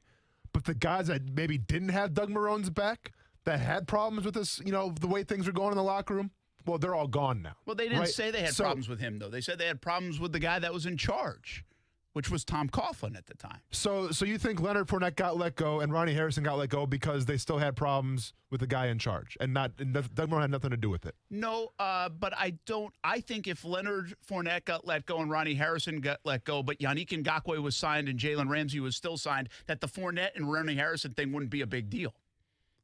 But this is my point, though. I'm saying there are guys that didn't agree with how things were going, and now they're gone. Don't you kind of get the sense that the Jags didn't agree with those guys more than those guys didn't agree with the Jags? I mean, listen, you can go either way with it, right? Whatever the statement may be, there was a miscommunication between Ronnie Harrison, Leonard Fournette, and either the Jaguars brass in the office or Doug Marrone. But there was some kind of miscommunication. So those guys are now essentially gone. My point is the guys that are all buying in, well, yeah, they're still here. The guys that weren't buying in, let's just say it like that, are gone now. Yeah, I get it. again, I do think those two guys are different than the Ramsey-Yannick situation. My point in the bottom line is, again, it's a tough thing to illustrate. I just feel like the Jags have been off by a couple of years every time they try to build in terms of the feel of the league, the feel of the player. And by the way, we have said it, the modern day player has changed before our eyes in the last 5 to 7 years. Absolutely. You got out of the league in what, 15? 14. Yep. They've changed since you got out of the league in 2014. For better or for worse, they've changed. So that's how quick it happened, you know? And I just feel like the Jags have been a step behind on that. Like, okay, now in 2020, we know the Jags players hold a lot of power, and they also are going to gripe and complain about this and that, and it's probably better to have a coach that's mindful of that rather than a guy that, well, doesn't care about that. Sure. You know? Yeah. So, and they were a couple years behind switching it up, and to Doug's credit, he switched it up. Like, he has pivoted that 180. No. Now, that also means he lost Jalen Ramsey. He lost Yannick Ngakoue. And because of losing those guys, he may have lost Calais Campbell and A.J. Boye and keeping this thing together or whatever else. Sure. Yeah, no, I get exactly like what you're saying here. It comes back to J.J. Watt obviously not being that modern era guy. And I think we can say right here and break it down where Bill O'Brien is probably gone because that altercation to do with J.J. Watt. Simple as that. Yeah, but I don't know if it's as simple as that. I think that was the final straw. Sure, but I think that's a big straw. Yeah, I think it's obviously the moves that he made as GM, but DeAndre Hopkins' situation, how does that guy not stay? I mean, you know, we all thought Jacksonville's the only place that this stuff's happening. Yeah. Well, no, it just happened in Houston this year in the last few months. Listen, I was going to save myself to talk about. We got time to talk about. I mean, we got a phone call coming in. No, we can't get him right now, so we won't have him on. All right, so check this out. All right. And here, in my opinion, is why the Houston Texans right now are beating the Jacksonville Jaguars in terms of leadership, in terms of the way NFL franchises are ran, and all this stuff. And the reason is simple. Bill O'Brien, okay, let's rewind the clocks back a little bit, and let's break down what exactly transpired with Bill O'Brien and how it all set up. Bill O'Brien becomes the GM and head coach of the Houston Texans. Now, that's a pretty big job title, right? That's a pretty big thing to put on your resume. I mean, you have more power in the NFL than a lot of people. Okay. Bill O'Brien trades DeAndre Hopkins. I wouldn't have done it. You wouldn't have done it. Nobody would have done it, but Bill O'Brien does it. So with that being said, the owner, Bob McNair, says, okay, you go ahead and trade him and let's see how this shakes out. So if you're the owner right now of the Houston Texans, you're like, we just lost our best player. I got to give Bill O'Brien a chance to see, well, what is the plan here? Because I just gave you all this power. Now I want to see you go through with it. So what's the plan here? So keep in mind, 4 games into the season, 0-4 for the Houston Texans. One of the hardest schedules in the NFL they had to go through. A murderer's row, if you will. They go 0-4. Okay. Well, they got a pretty easy schedule coming up. They're playing a very decimated Jacksonville Jaguars coming up right now. If I'm Bob McNair, the businessman in me, the ego in me would say, okay, well, you better beat the Jacksonville Jaguars. You better beat these other cream puffs that we got coming up because this is the easy part of the schedule now. So I want to see exactly what the plan is. But what happens?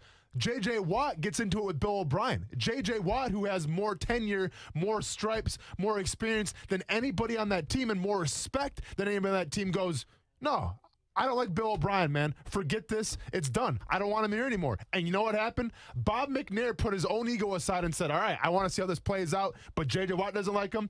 If J.J. doesn't like him, you know, the all-American hero of the NFL, if he doesn't like Bill O'Brien, then nobody on the Houston Texans likes Bill O'Brien. And if you lose the locker room, that's it. Game over. Sayonara. Bill O'Brien, have a good one. But this is why the Houston Texans right now had the advantage over the Jaguars. And it goes back to Tom Coughlin. When Tom Coughlin came in, yes, he had success right away. They go to the AFC Championship game. But after that, what happened? You saw discrepancies. You saw players speak out. Now, it wasn't a Calais Campbell, all right? It wasn't a J.J. Watt level type of player who had the tenure, who had the stripes, who had the respect per se, but it was star players that spoke out. And what did you do? You didn't really listen to them, okay? You just went along with it. And you tried to make Tom Coughlin the scapegoat as long as you could. And by the time when the season was almost over, then you let him go. You didn't listen to the players right away. And in doing so, that kind of turned the players off a little bit, especially the star players, the ones that, let's be honest, matter the most on a team, being the star players. So you didn't listen to them. You kept things the way they were supposed to be. You bought into Tom Coughlin, and it got worse, and it got worse, and it got worse. And eventually it got so bad where it's like, all right, well, there's nothing more we can do. We got to let Tom Coughlin go. It was all his fault. It is what it is. But in doing that decision right there to keep Tom Coughlin on for so long and not listen to your players, that created ripple effects. And that created long-lasting phantom pains, if you will, where all of a sudden Tom Coughlin was gone, but we still feel the effects. We see the effects on the roster, and we see the effects of the guys left in the locker room right now. And in doing that, that is why, in my opinion, the Houston Texans right now are a leg up on the Jacksonville Jaguars, because they listen to the players right away, as opposed to just, let's go ahead and ride this out. If any team had a chance to ride it out, it'd be the Houston Texans. You traded away your best player. You made Bill O'Brien become the GM. Let's see what happens here. Let's see how this movie ends, because we're so invested in it. Bob McNair goes, screw that. Bill O'Brien, nobody likes you on that team. We'll see you later. That's very well said. It's good. I think I would make one small argument that maybe they didn't still not do it soon enough because DeAndre Hopkins is gone. Yeah. But whether that's more because they didn't get along or because Bill O'Brien, the GM's just bad Bill O'Brien, the GM. But you put him in a position, right? It was Cam McNair that put him in a position to say, yeah, you can do whatever you want with our draft picks for the next however many years. You can do whatever you want with our star players. Yeah. Oops, can we have that back? Like, because they'd love both moves back right now. I would think they would give Laramie Tunsil back to Miami and save the money. I think they would take DeAndre Hopkins back and give him Laramie Tunsil's money. Sure. Right? Yeah. But your point's a good one. That was really, it's really well said. I was trying to come up with ways that I could actually knock it down, and I think that's a fair point. I think it's a hard thing to do. I think overall, and maybe this is because there's this old school, new school shift. But again, that's why I liken it to the NBA, because the NBA, this isn't new. Yeah. In the NBA, this has been going on for a long, long time. Yep. But there's a shift in the NFL where it's the shield, where it's front owners, front offices, coaches, players. And that's the order. The only guy that kind of circumvents that order is usually star quarterback. Like, where do you put him? Where do you put Tom Brady in that realm, right? Well, it's not that way anymore, to your point, right? It's more about the 53 have power, especially 4 or 5 of those 53 have a lot of power. Correct. And you better listen to those guys, or you're going to lose those guys, because when they want out, they can get out. We've seen it in Jacksonville. We've seen it in other places. Now, you have to calculate and say, listen, I think the interesting call here, and again, Shad miscalculated if this is what he was doing. When you bring up that example, which, I think is a great example. If you miss what Austin just said over the last 5 or 10 minutes, I think it's fantastic illustration. But DeAndre Hopkins and J.J. Watt, to me, versus, let's just say, Jan and Ramsey, okay?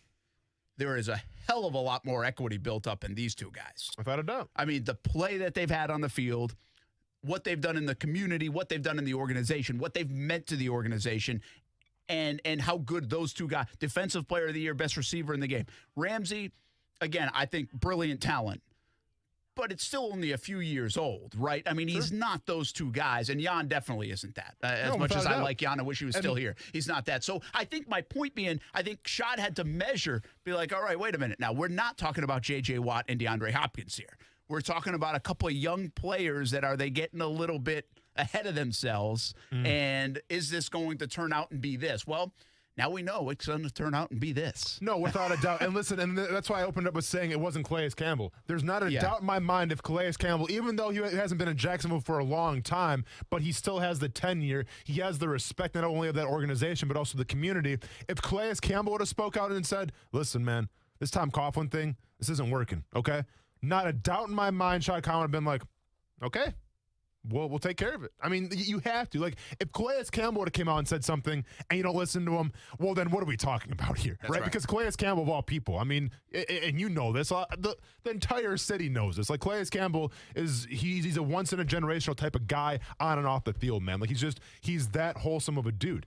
And I think he's to the point where it's like, even if it was going bad, I don't see Calais Campbell being the guy to be like, we got to make a change. Should like, Calais F said something? Possibly. But, Who knows? Because Calais is on record before, too, saying one of the reasons he came to Jacksonville, though, was because of Coughlin. Correct. You know? Yeah. So for whatever reason, him and Coughlin got along. But I'm saying if Calais Campbell would have came out and said something, then I think you would have seen a paradigm shift in how the front office was handled. Agree. Unfortunately, all you saw was, you saw Jalen Ramsey, you saw Yannick Ngakoue, you saw some other, smaller players, let's just call them, and they didn't have the cachet like a Calais Campbell would have had. Now, once again, you have to ask yourself, though, I understand in terms of age and in terms of experience, that's one thing. But you also have to ask yourself in terms of potential, in terms of the future, in terms of talent, where those guys are at as well. Yeah, I think it is a lot to measure. Right. Yeah. Because, again, the Bill O'Brien thing's interesting. How many years in a row, even though Bill O'Brien was winning some games and knocking on the door of playoffs and winning even a playoff game here or there or winning the AFC South, where people are like, I think they're tired of each other, right? This guy, there were reports that Bill O'Brien might leave, that the Texans might fire him.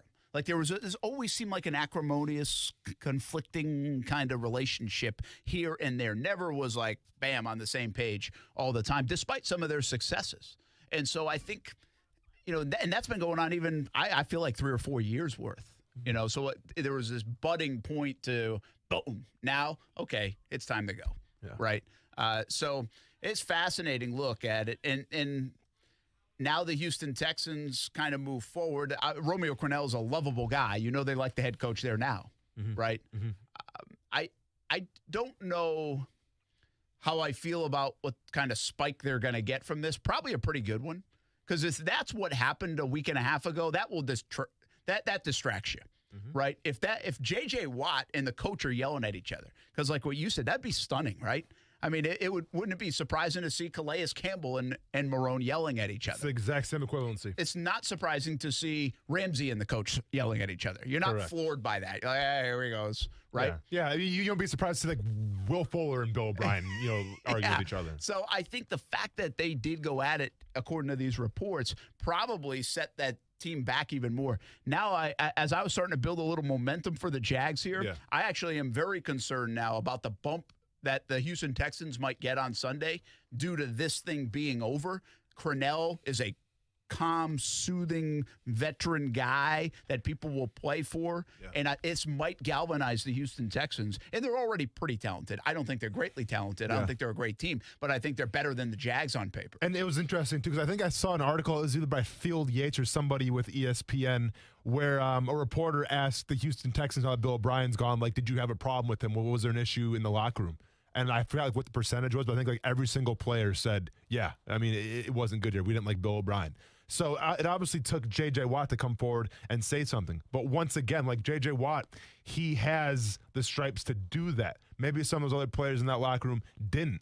But if the whole thesis and at least the majority of that team does not like Bill O'Brien and is against Bill O'Brien, I mean, regardless if it's J.J. Watt saying something or not, I feel like you got to listen to the majority. And once again, you may say it's wrong because this is the modern era NFL athlete, but at the end of the day, I always say this, the sheep will always outnumber the wolves. And if you lose the sheep, you lose the farm. Well, should just put the break on that. Boom, man. I'm out, ladies and gentlemen. Have a good weekend, everybody. I'm out of here. I thought I was supposed to be leaving. I'm sorry about that.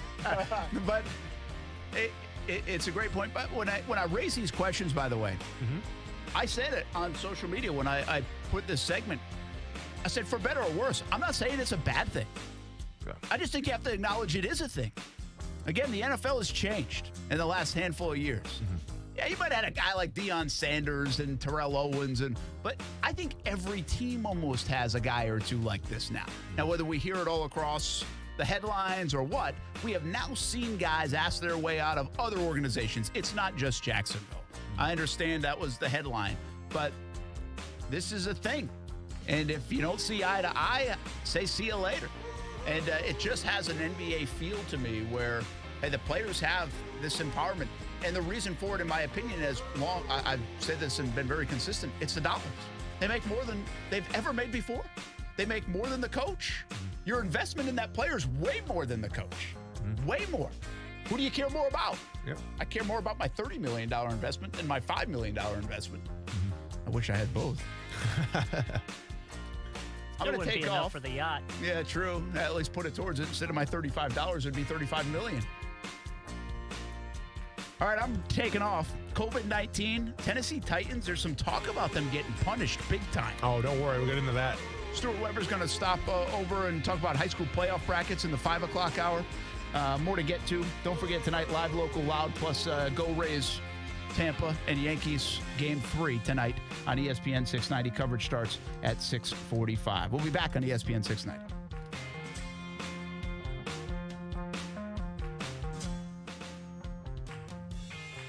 Action Sports Jacks with Brent Martineau on ESPN 690 is brought to you by Best Bet Jacksonville and Orange Park. Now, the First Alert forecast on ESPN 690. A mix of clouds and sun today. A widely scattered shower or thunderstorm will get into the mid-80s, dropping only into the low 70s tonight. Join me beginning at 5 p.m. for CBS 47 and Fox 30 Action News Jacks from the First Alert Weather Center. I'm Chief Meteorologist Mike Burrish. The Weather Center is brought to you by Beard's Diamonds. Don't miss Beard's BOGO Wedding Band Sale October 10th through the 24th. Hey, everybody, fired up to tell you about Fields Auto Group. We had such a good experience recently. I've been telling you about it for the last few weeks. I want to tell you more about it. My wife is leasing a Cadillac XT6. Absolutely loves it. Beautiful car and fantastic people to work with. Fields Cadillac Jacksonville.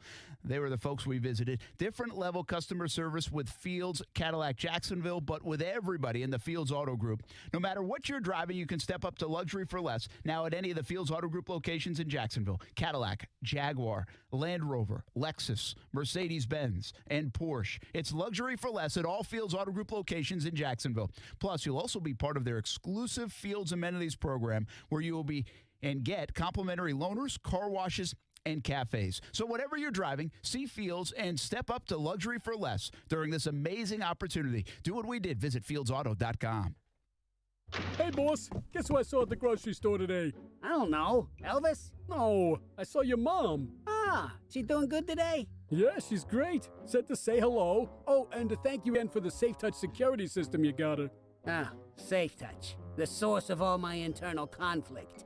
Huh? See, on one hand, as a cook, I hate Safe Touch security. But as a son, I love Safe Touch because they help protect my ma. Yeah, she loves having the medical and panic buttons. Oh, and the two-way communicator's been great. She says Safe Touch makes her feel safe. And so my personal tug-of-war continues. I hate Safe Touch. I love Safe Touch.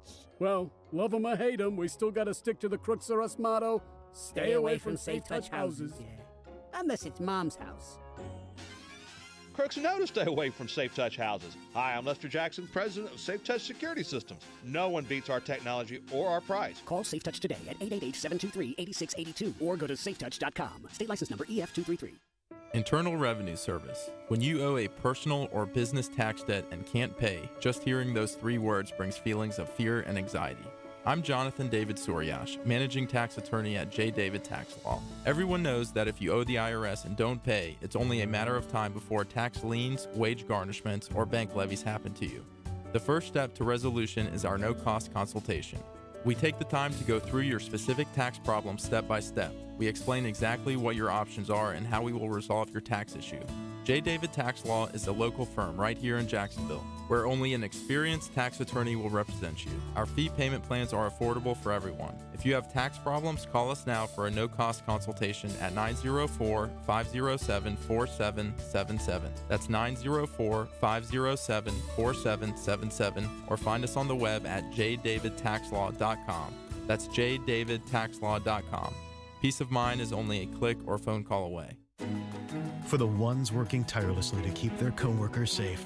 For the ones rising to new challenges. For the ones rebuilding stronger than before. Grainger offers supplies and solutions for every industry. Free access to product specialists, safety recovery guides, and 24/7 support. It's part of our commitment to help you adapt and recover in these challenging times. Call, click Grainger.com, or just stop by. Grainger, for the ones who get it done.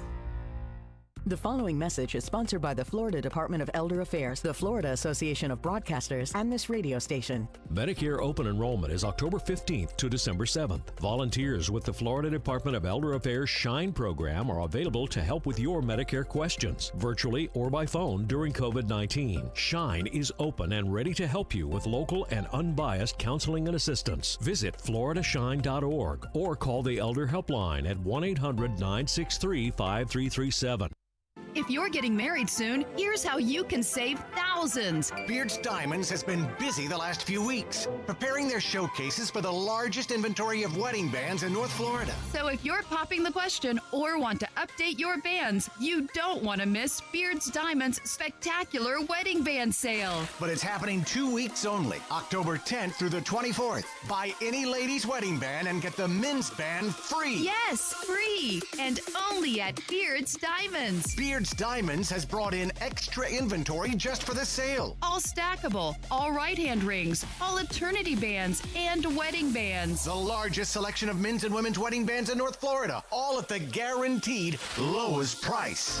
It's the biggest jewelry event of fall for 2 weeks only, October 10th through the 24th, and it's only at Beards Diamonds. Where exceptional is affordable. Beards Diamonds at the St. John's Town Center. Or at beardsdiamonds.com.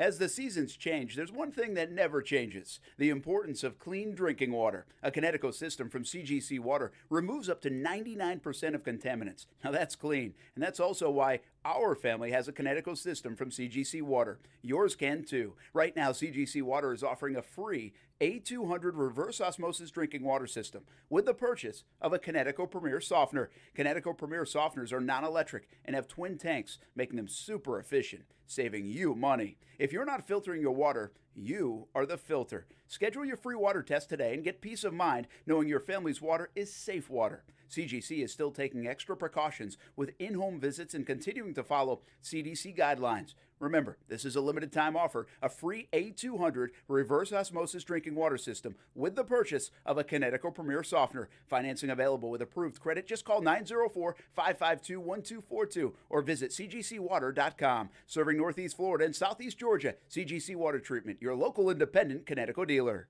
Hey, boss, don't you just love this time of year? No. Come on, the weather's changing, football season's here. I don't like anything in 2020, okay? Fair enough, but Halloween will be here before you know it. True. That's always a good night for us crooks. Nobody gives a second look to our disguises. Yup, all we gotta do is make sure we pick houses without Safe Touch security and we're golden. Just mentioning Safe Touch security puts me in a foul mood. I know, all those houses off limits to us crooks because of Safe Touch. Yeah, they got their 45-second response time, the two-way communicator. No freedom-loving crook messes with a Safe Touch house. Exactly. It's why we stick to the Crooks R Us motto, stay away from Safe Touch houses. Hey, now there's one thing that's not upside down this year. Crooks know to stay away from Safe Touch houses. Hi, I'm Lester Jackson, president of Safe Touch Security Systems. No one beats our technology or our price. Call Safe Touch today at 888-723-8682 or go to safetouch.com. State license number LVA 4188. Nothing is certain except death and taxes. And your appliance is breaking down as soon as they're out of warranty. At Atlantic Coast Appliance, we can't help with the first two, but we've got the third one covered. Our factory-trained and certified technicians have been repairing appliances for more than 35 years, with a 90-day warranty on parts and labor and a 100% satisfaction guarantee. For quality repair at a price that's fair, trust Atlantic Coast Appliance. AtlanticCoastAppliance.com. That's AtlanticCoastAppliance.com. The current coronavirus outbreak has caused difficulties for many of our area's small businesses. From losing customers to falling behind in payments, business owners need help. At SCORE, our highly trained counselors are here to help. In Jacksonville, SCORE provides services to almost 6,000 individuals annually. We are currently mentoring virtually and identifying possible financial assistance through the SBA and other resources. Visit jacksonville.score.org for links with more information. ESPN 690 Sports Center Update.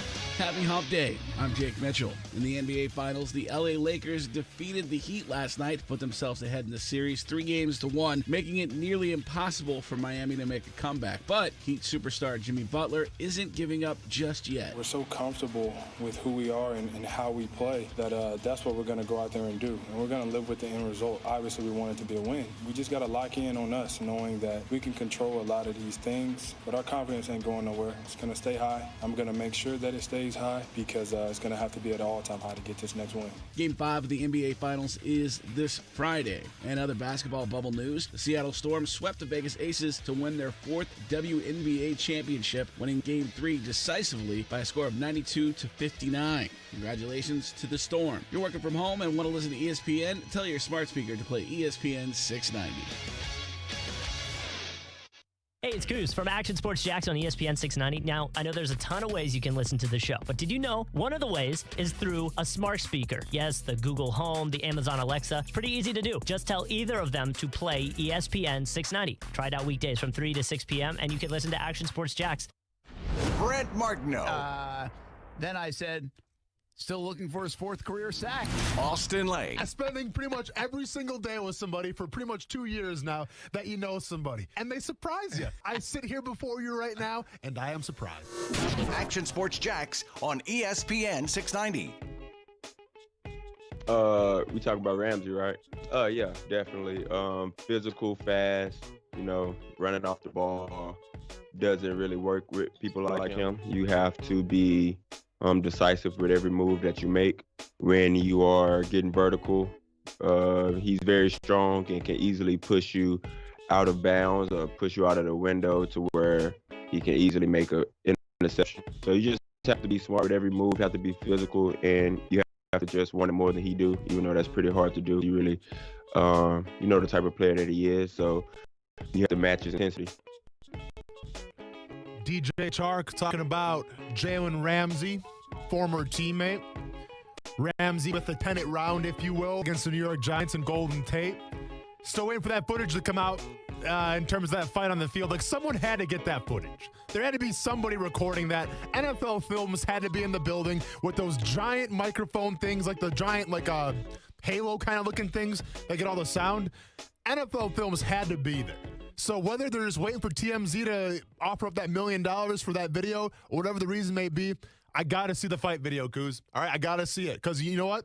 MMA right now, in terms of hype and everything, it's a little down. Another big pay-per-view coming up until a while. I need to see some kind of physical altercation. And why not have the Jalen Ramsey Golden Tate altercation, man? Like that could be trending worldwide. And from a branding standpoint, if you're Jalen Ramsey, you welcome that, right? Because you're already the heel. You're already the bad guy. So take it and roll with it, man. Let's go. Let's see the footage. I never wanted to see so much footage in my entire life. Hopefully they release that someday, and it'll be all good. It's funny that I was telling Brent about this during the break. Lindsay Thury, who covers the Los Angeles Rams, friend of the show, we had her on here a couple months ago.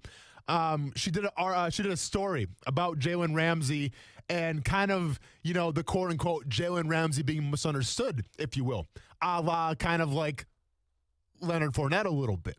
So she does this story, and what she did, and it was actually a really cool read, but she goes into the fact that she talks to Jalen Ramsey's old teammates, and what do they think about him, and how he's misunderstood, and maybe how we perceive Jalen Ramsey, in Jacksonville, or as a fan base, or as me in general, have this warped view of who Jalen Ramsey even is, because at the end of the day, what do they always say?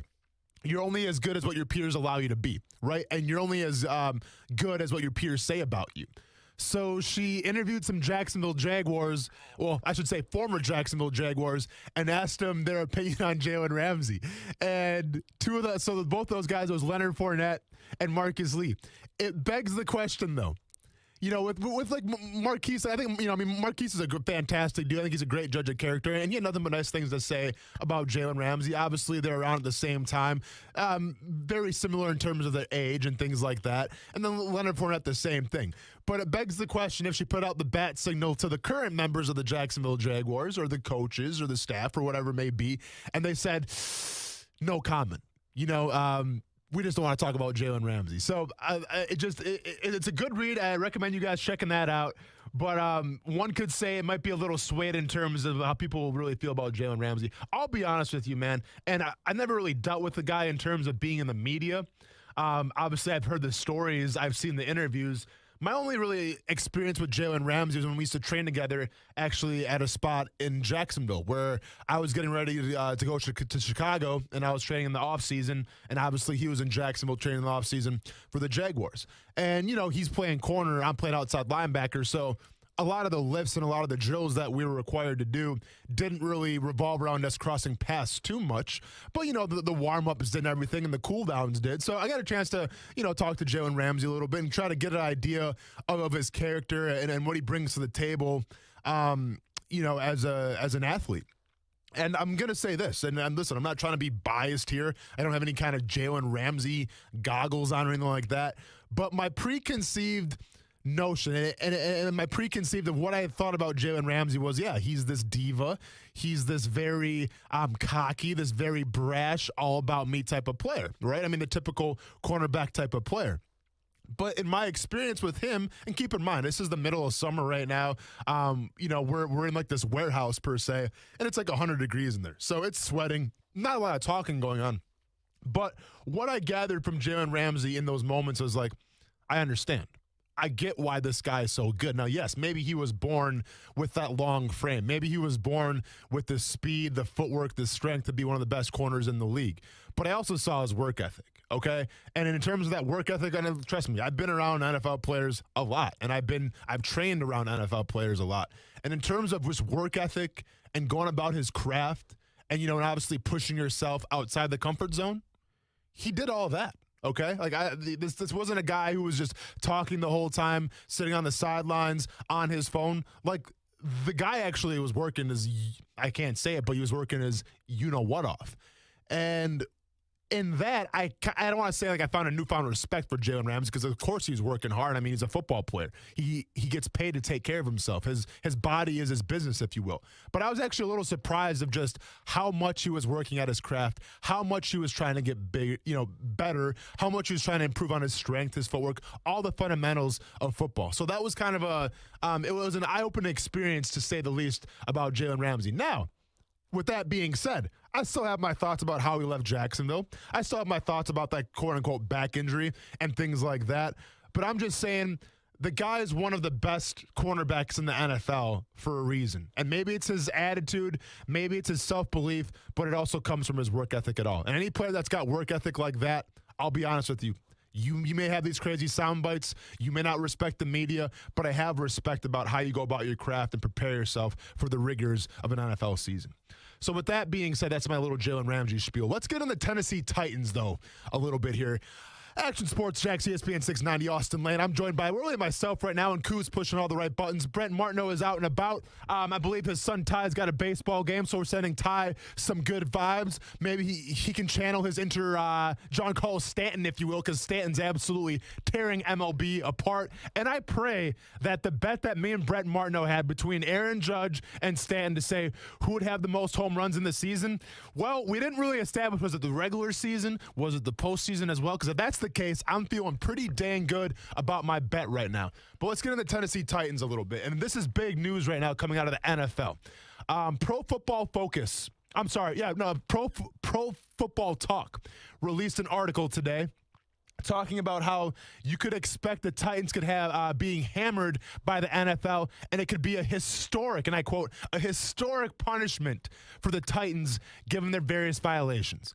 I don't need to really set the scene at all for you guys in terms of the Tennessee Titans. We all know what's going on right now, right?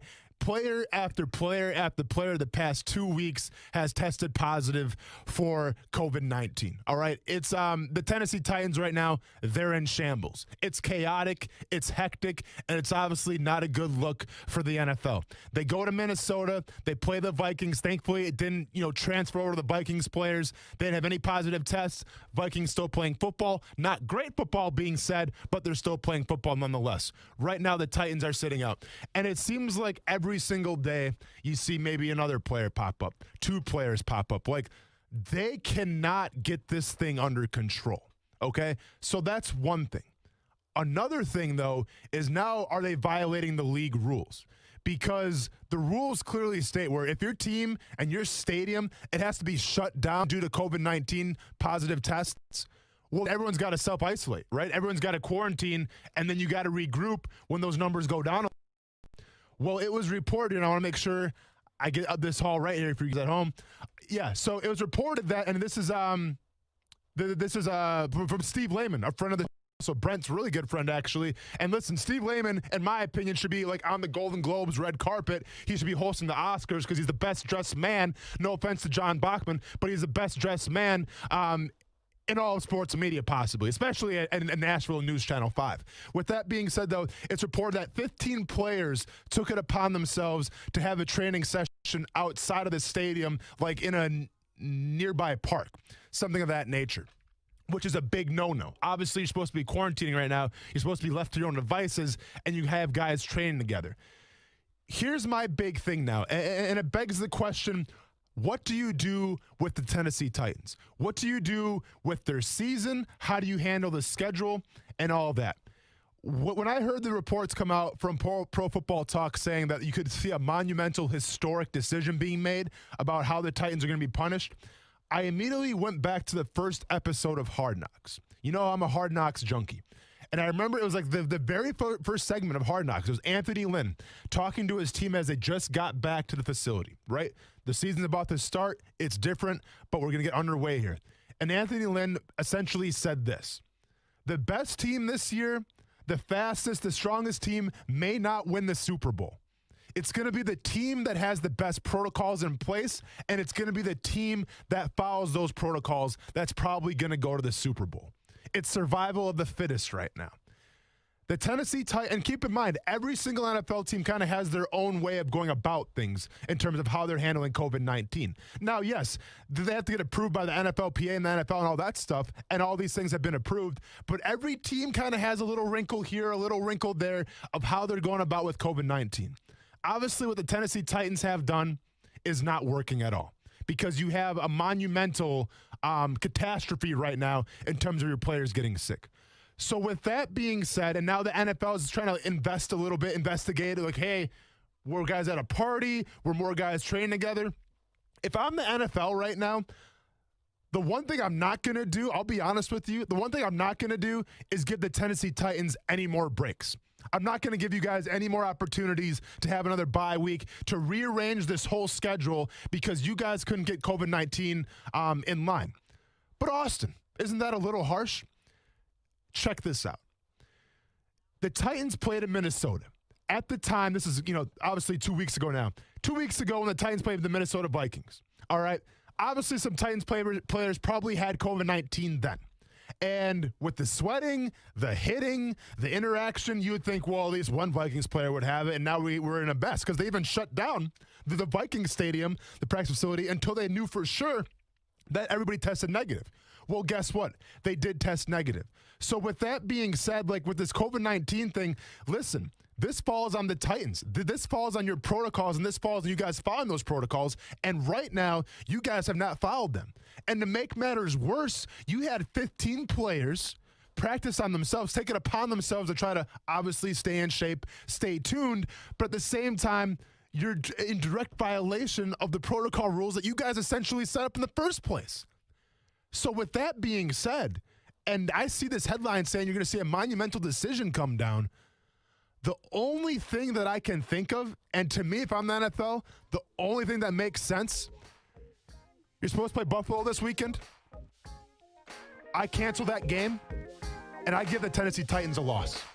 Because the last thing we're going to do right now is try to rearrange this entire schedule because you guys couldn't keep stuff under wraps. Yes, I understand if one player gets it, two players get it, four players get it. Like, listen, it's COVID-19. It's going to happen. Stephon Gilmore of the New England Patriots got it today. I understand it's going to happen. But can you keep it contained? Can you keep it within 3 or 4 guys, have them quarantine, and the rest of your team is fine? We've seen that happen so far around the league. But the Tennessee Titans, for whatever reason, have not kept this thing quarantined. They have not kept this thing under wraps, and now it's a catastrophe. So with that being said, No more freebies. We gave you guys a break against the Pittsburgh Steelers. We canceled that game. We rearranged it. We had to adjust bye weeks, much to the chagrin of the Pittsburgh Steelers, who had to sacrifice another bye week, but not 2 times in a row. Not this week. Tennessee Titans, take the L and get better. Simple as that. Don't put rules in place and not follow them. Don't play stupid games and not expect stupid prizes.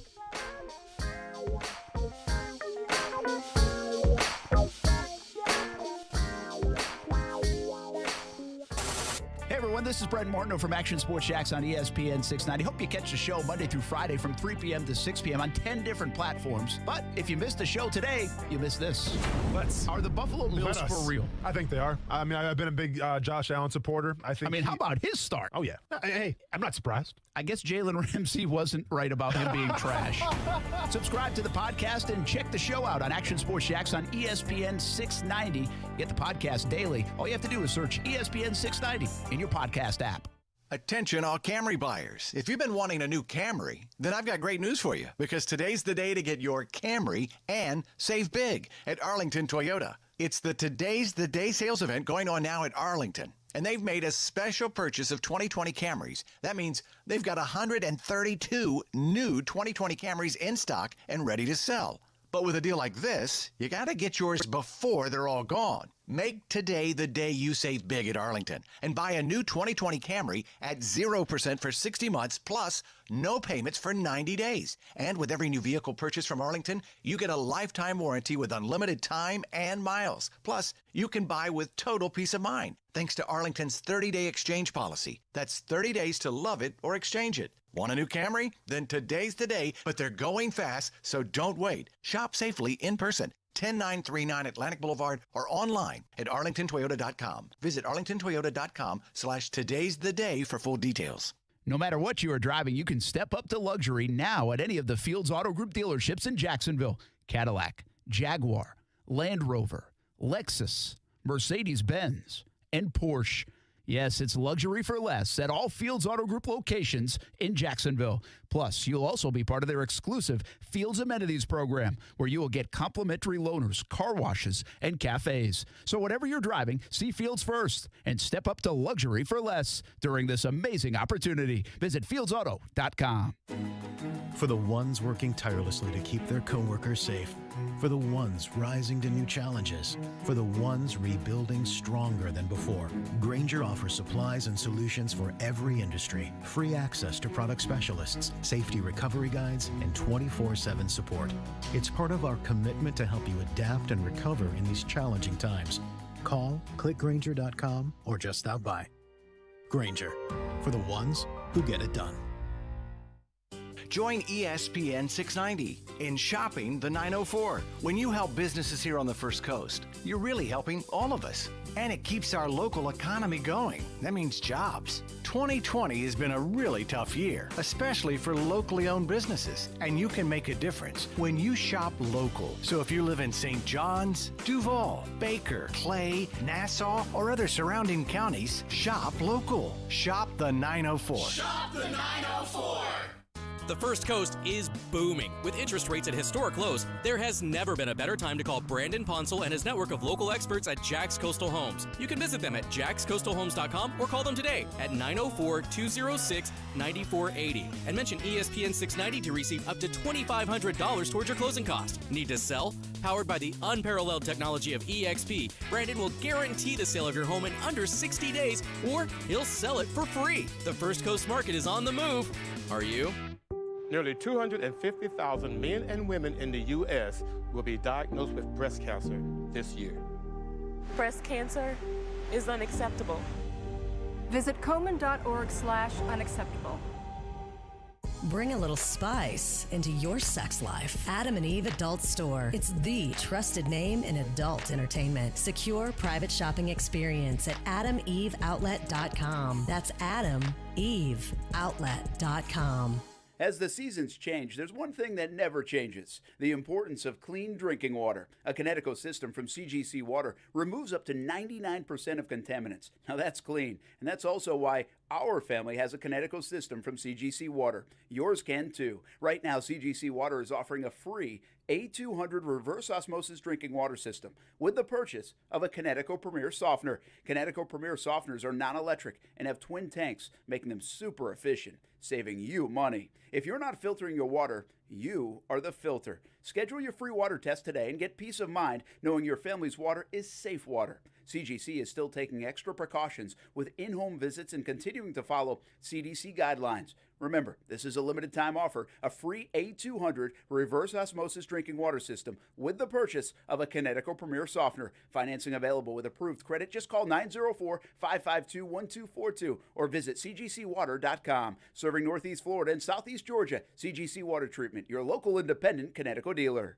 Donato's Pizza is proud to support the Florida State Seminoles. When it comes to pizza for game time, we can suit any taste. From 100 pepperonis on a large loaded edge-to-edge on smoked provolone and Romano, to our delicious and healthy cauliflower crust tomato bruschetta with plant-based sausage, to mariachi chicken, to the founder's favorite, and more. We offer a convenient pickup window or prompt delivery. Just give Donato's a try. That's all we ask. Order at 904donatos.com or call 904-DONATOS on your phone. Say hello to your new secret advertising weapon, your own branded mobile phone number. StarStar Mobile provisions vanity mobile numbers prefixed by **, providing audiences an easy way to reach your business. Give it a try now by dialing ** Mobile from your mobile phone. That's ** Mobile. When prospective customers see your offline or online ad and they dial your branded ** Mobile number, ** Mobile helps to convert them through text, voice, and online communications. Give it a try now by dialing ** Mobile from your mobile phone. That's ** Mobile.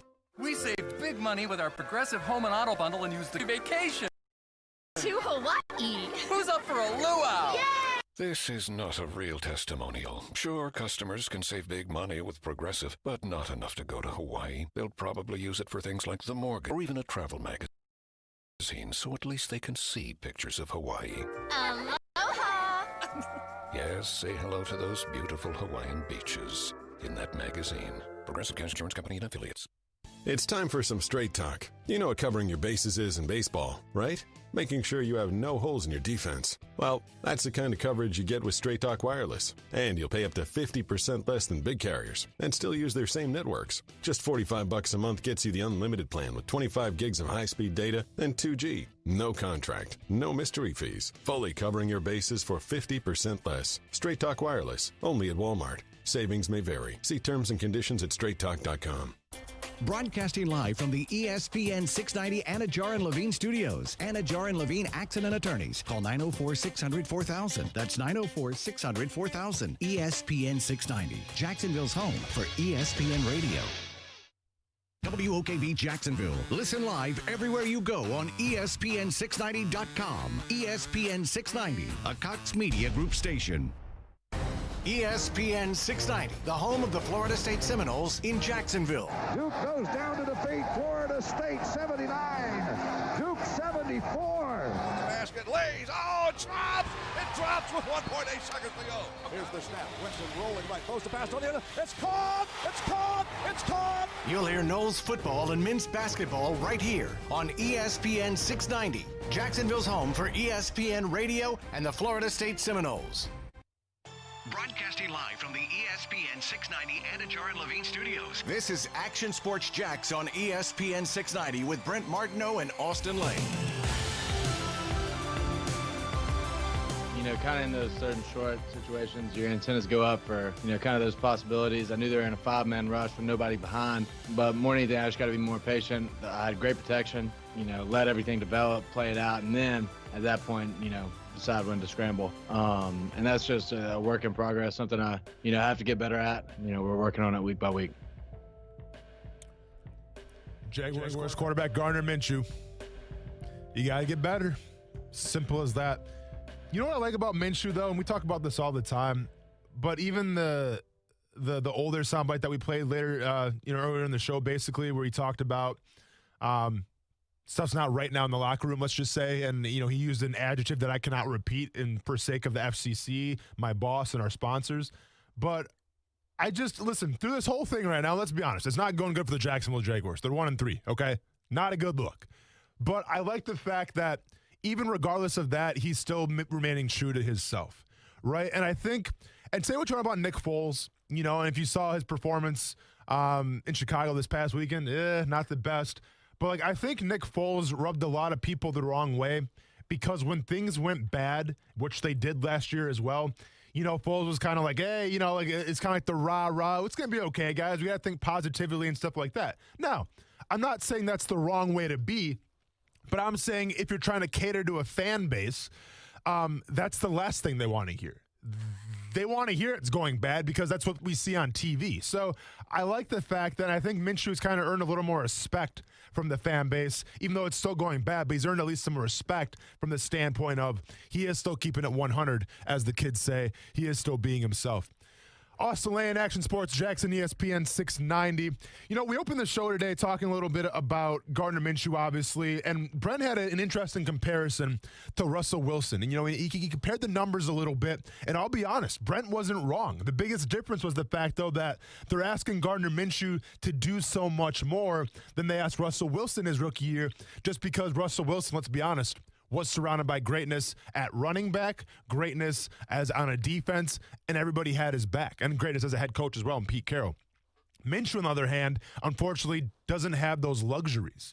So to me, it begs the question, and we're getting a lot of comments right now too, you know, in our feedback here on YouTube, we're on Twitch, Facebook, Twitter. Cruz, what I missed? We're on Mixer, or Mixer's gone?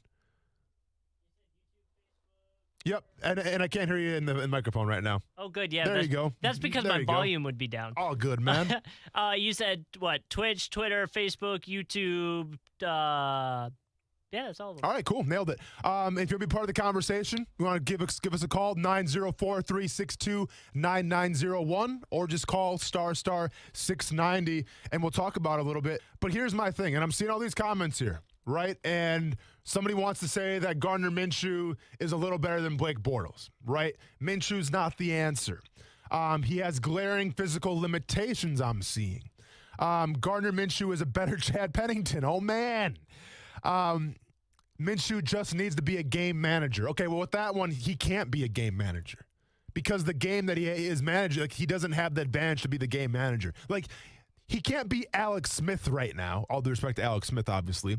He can't even really be a Jared Goff right now. Like, he has to go above and beyond his capabilities because that offense is really all they have right now. And I'm a defensive-minded guy, and I don't like talking bad about the defense. I want to see the defense shine. But let's call a spade a spade.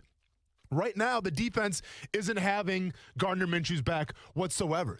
And it begs the question, if we keep seeing performances like we saw you know, this past week against the Bengals, where you're kind of teeter-tottering if you're Gardner Minshew, where it's like, you know what, that wasn't a bad game. Like, he didn't have a lot of help.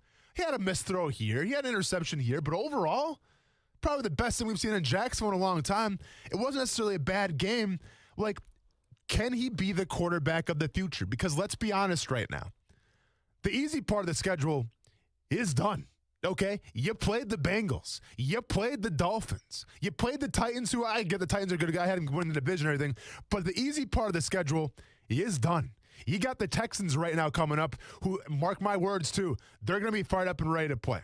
There's few greater motivations in the sport of the NFL when a head coach gets fired that you wanted to get fired in the first place, and now you have a respected guy like Romeo Crennel coaching you.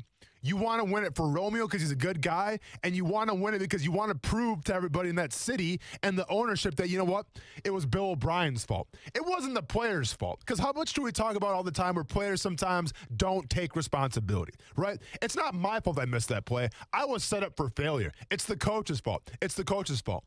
This game right here in Houston this Sunday, this is the ultimate I told you so game for the Houston Texans.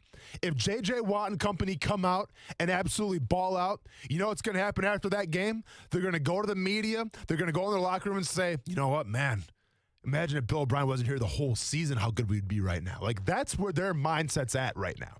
And I was a part of the circumstance. I was a part of it back in 2011. We had Jack Del Rio. Now, let's not get it twisted. I always respected Jack Del Rio. I like Coach Del Rio a lot.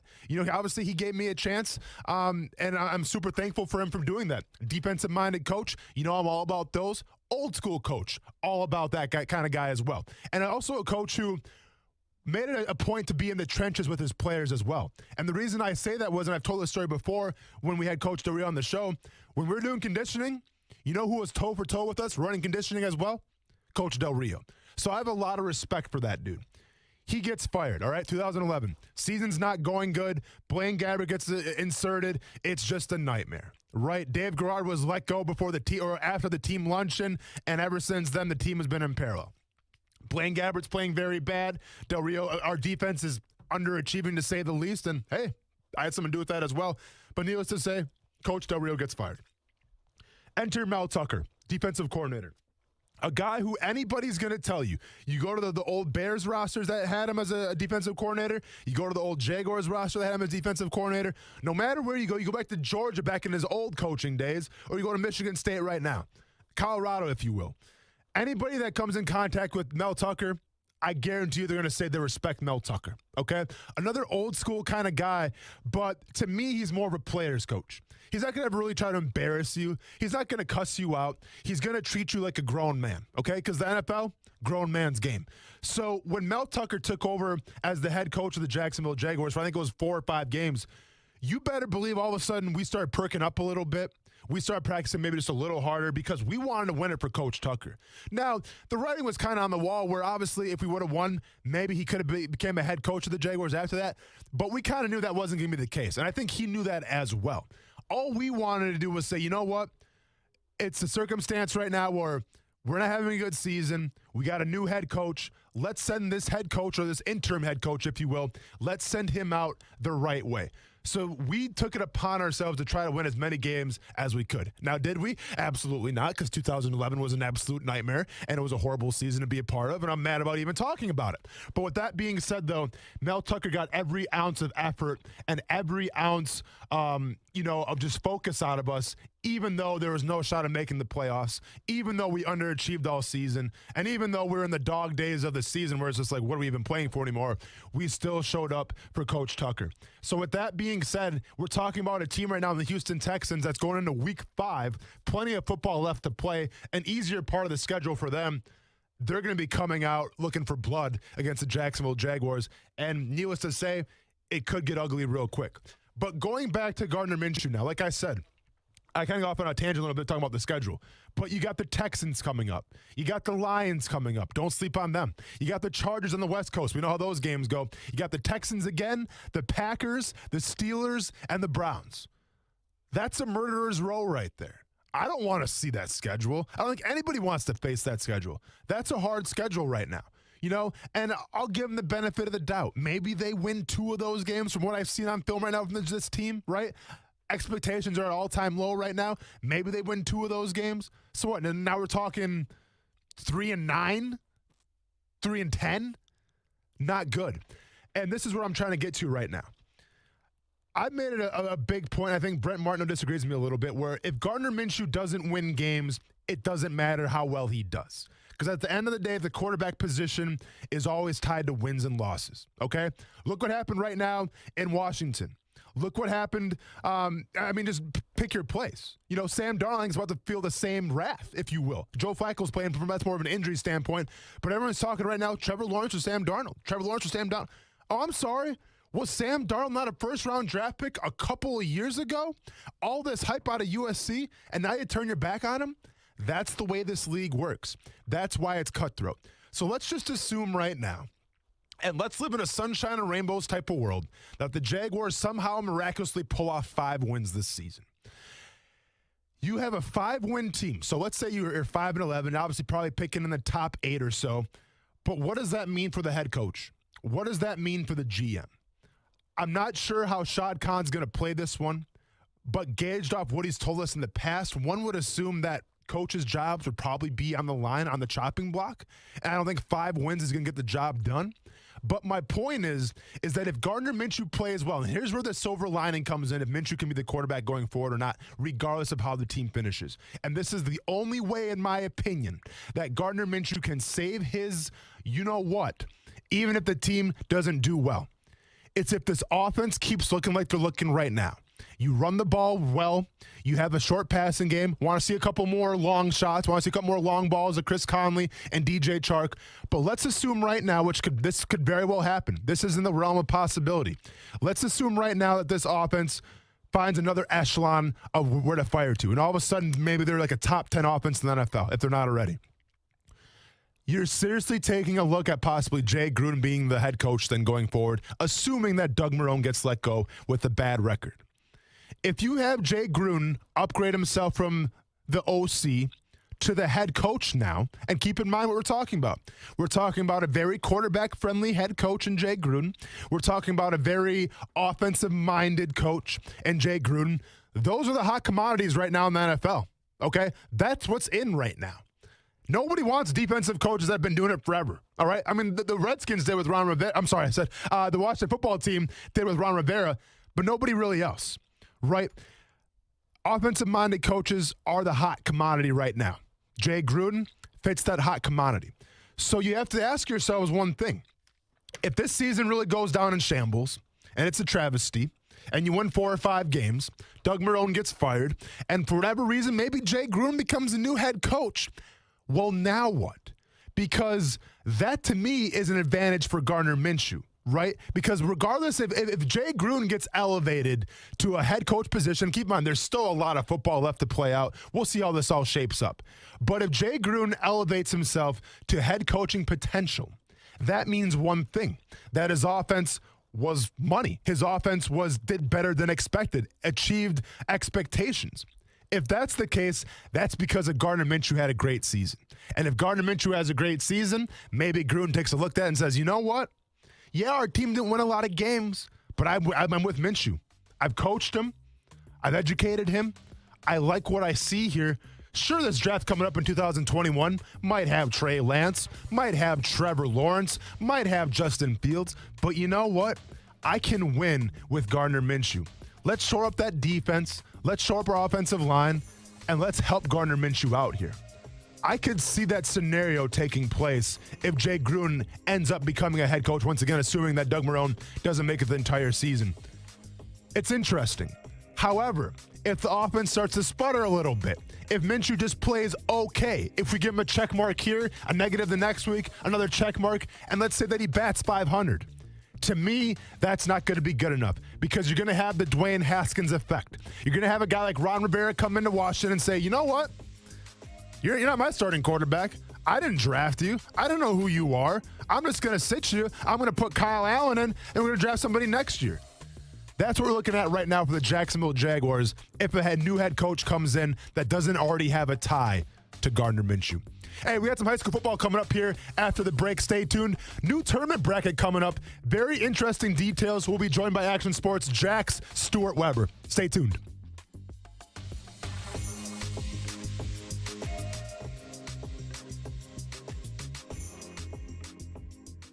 Action Sports Jax with Brent Martineau on ESPN 690 is brought to you by Best Bet Jacksonville and Orange Park. Now, the first alert forecast on ESPN 690. Partly to mostly cloudy tonight, mild temperatures between 70 and 75. There'll be some areas of fog. Becoming partly sunny, very warm and humid for Thursday. An isolated afternoon shower, thunderstorm into the mid to upper 80s. From the First Alert Weather Center, I'm Action News Jax Chief Meteorologist Mike Burrish. The Weather Center is brought to you by Beard's Diamonds. Don't miss Beard's BOGO Wedding Band Sale October 10th through the 24th. No matter what you are driving, you can step up to luxury now at any of the Fields Auto Group dealerships in Jacksonville. Cadillac, Jaguar, Land Rover, Lexus, Mercedes-Benz, and Porsche. Yes, it's luxury for less at all Fields Auto Group locations in Jacksonville. Plus, you'll also be part of their exclusive Fields Amenities program, where you will get complimentary loaners, car washes, and cafes. So whatever you're driving, see Fields first and step up to luxury for less during this amazing opportunity. Visit fieldsauto.com. Injuries on the job can cause you to lose control. I'm Glenn Levine from the law offices of Anajar Levine. Money is not coming in and your medical bills are piling up. Our legal team is here to help. We can help you file all your workers' compensation claims to make sure you get the proper benefits you're entitled to. If you've been injured on the job, call the law offices of Anajar Levine at 904-600-4000. That's 904-600-4000 for a free consultation. and take back control of your life. Office in Jacksonville. Appliances may work on your schedule, but they quit on theirs. At Atlantic Coast Appliance, we'll get your appliances back up and running in no time at all. Our factory-trained and certified technicians have repaired more than 100,000 appliances over the past 35 years, servicing Jacksonville to St. Augustine and Ponte Vedra with a 90-day warranty on parts and labor, plus a 100% satisfaction guarantee. When your appliances quit, we're ready to get started. For quality repair at a price that's fair, visit AtlanticCoastAppliance.com. For more than 25 years, the potential for health improvement is seen with each patient that walks through our doors. Healthcare decisions don't have to be confusing. Make Island Doctors your medical practice. My husband and I have been coming to Island Doctors for approximately 10 years, and we have been very happy with them, and we trust them. Call us today and schedule a tour of one of our locations near you and take a look at our Best Wellness program, and welcome home. Call 1-877-434-4676 or visit islanddoctors.com. WFOX Fox 30 has been removed from the service of Dish Network after the satellite provider refused to agree to a fair deal for a new retransmission consent agreement with Cox Media Group. If you're affected by this decision, to deprive you of important local news and to watch your favorite teams at the start of football season, then make your voice heard. Call Dish today at 1-800-333-3474 and demand they put Fox 30 back on Dish.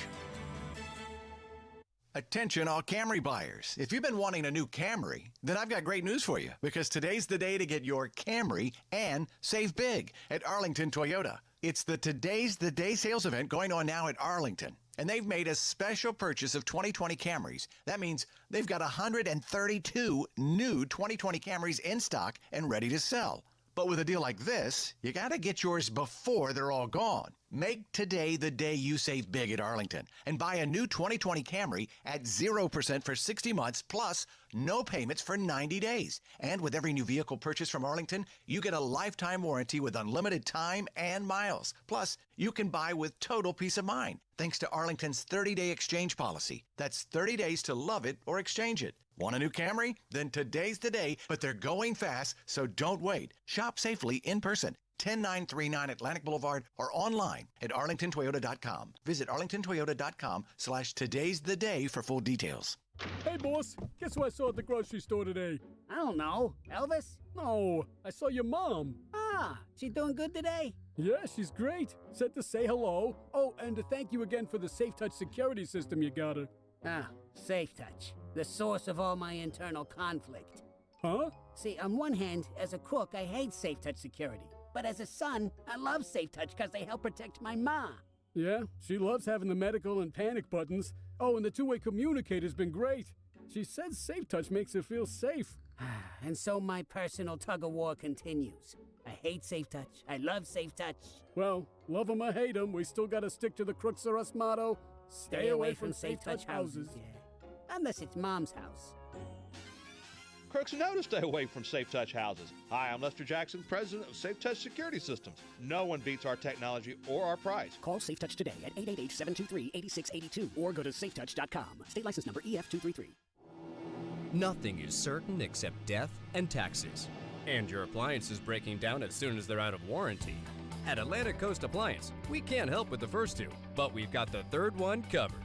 Our factory-trained and certified technicians have been repairing appliances for more than 35 years, with a 90-day warranty on parts and labor and a 100% satisfaction guarantee. For quality repair at a price that's fair, trust Atlantic Coast Appliance. AtlanticCoastAppliance.com. That's AtlanticCoastAppliance.com. It is the home of the Action Sports Jacks Dream 18, and make it your home course as well. The Golf Club at Southampton in North St. Johns County, located off County Road 210. It's family-owned and operated. Southampton is a fun course to play, and the Golf Club at Southampton offers club membership programs starting at just $79. With its elite practice facilities and player-friendly golf course design, it'll be your gateway to a great time with the family or with your buddies. For information on the membership programs, call the Golf Club at Southampton, 904-287-PLAY. Again, it's 904-287-PLAY. I'm Thea Jeffers, owner of Breezy Jazz Club and T-Works Interior Decorating. It doesn't matter where you come from, it's possible to own your own business. But starting a business isn't easy. The Jacksonville Women's Business Center helped give me the confidence to keep going when the going got tough. At JWBC, I got the training, networking, and support I needed to help me reach my goals. To find out more about how JWBC can help you, visit jaxwbc.com. Zero Res here. Right now, get 3 rooms of carpet clean for only $129. Mention Happy Birthday Zero Res, and I will throw in the stairs or the hallway for free. CEROREC, Zero Res. Spay or neuter your pet. Help them live a longer, happy life. First Coast No More Homeless Pets has free and low-cost programs available now. Make your appointment today. Call 425-0005, 425-0005, or fcnmhp.org. ESPN 690 Sports Center Update. Happy Hump Day. I'm Jake Mitchell. In the NBA Finals, the LA Lakers defeated the Heat last night to put themselves ahead in the series 3-1, making it nearly impossible for Miami to make a comeback. But Heat superstar Jimmy Butler isn't giving up just yet. We're so comfortable with who we are and how we play that that's what we're going to go out there and do. And we're going to live with the end result. Obviously, we want it to be a win. We just got to lock in on us, knowing that we can control a lot of these things, but our confidence ain't going nowhere. It's going to stay high. I'm going to make sure that it stays high because it's going to have to be at an all-time high to get this next win. Game 5 of the NBA Finals is this Friday. And other basketball bubble news, the Seattle Storm swept the Vegas Aces to win their 4th WNBA championship, winning Game 3 decisively by a score of 92-59. Congratulations to the Storm. You're working from home and want to listen to ESPN? Tell your smart speaker to play ESPN 690. Hey everybody, this is Brent Martineau. Social distancing doesn't mean disconnecting. If you're working from home or just steering clear of coworkers, keep tabs on the world of sports and Action Sports Jax on your smart speaker.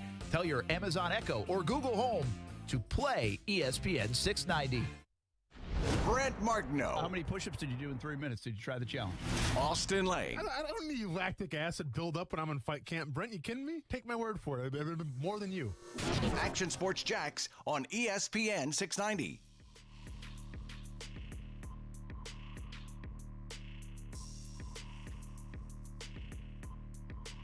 Okay, no audio.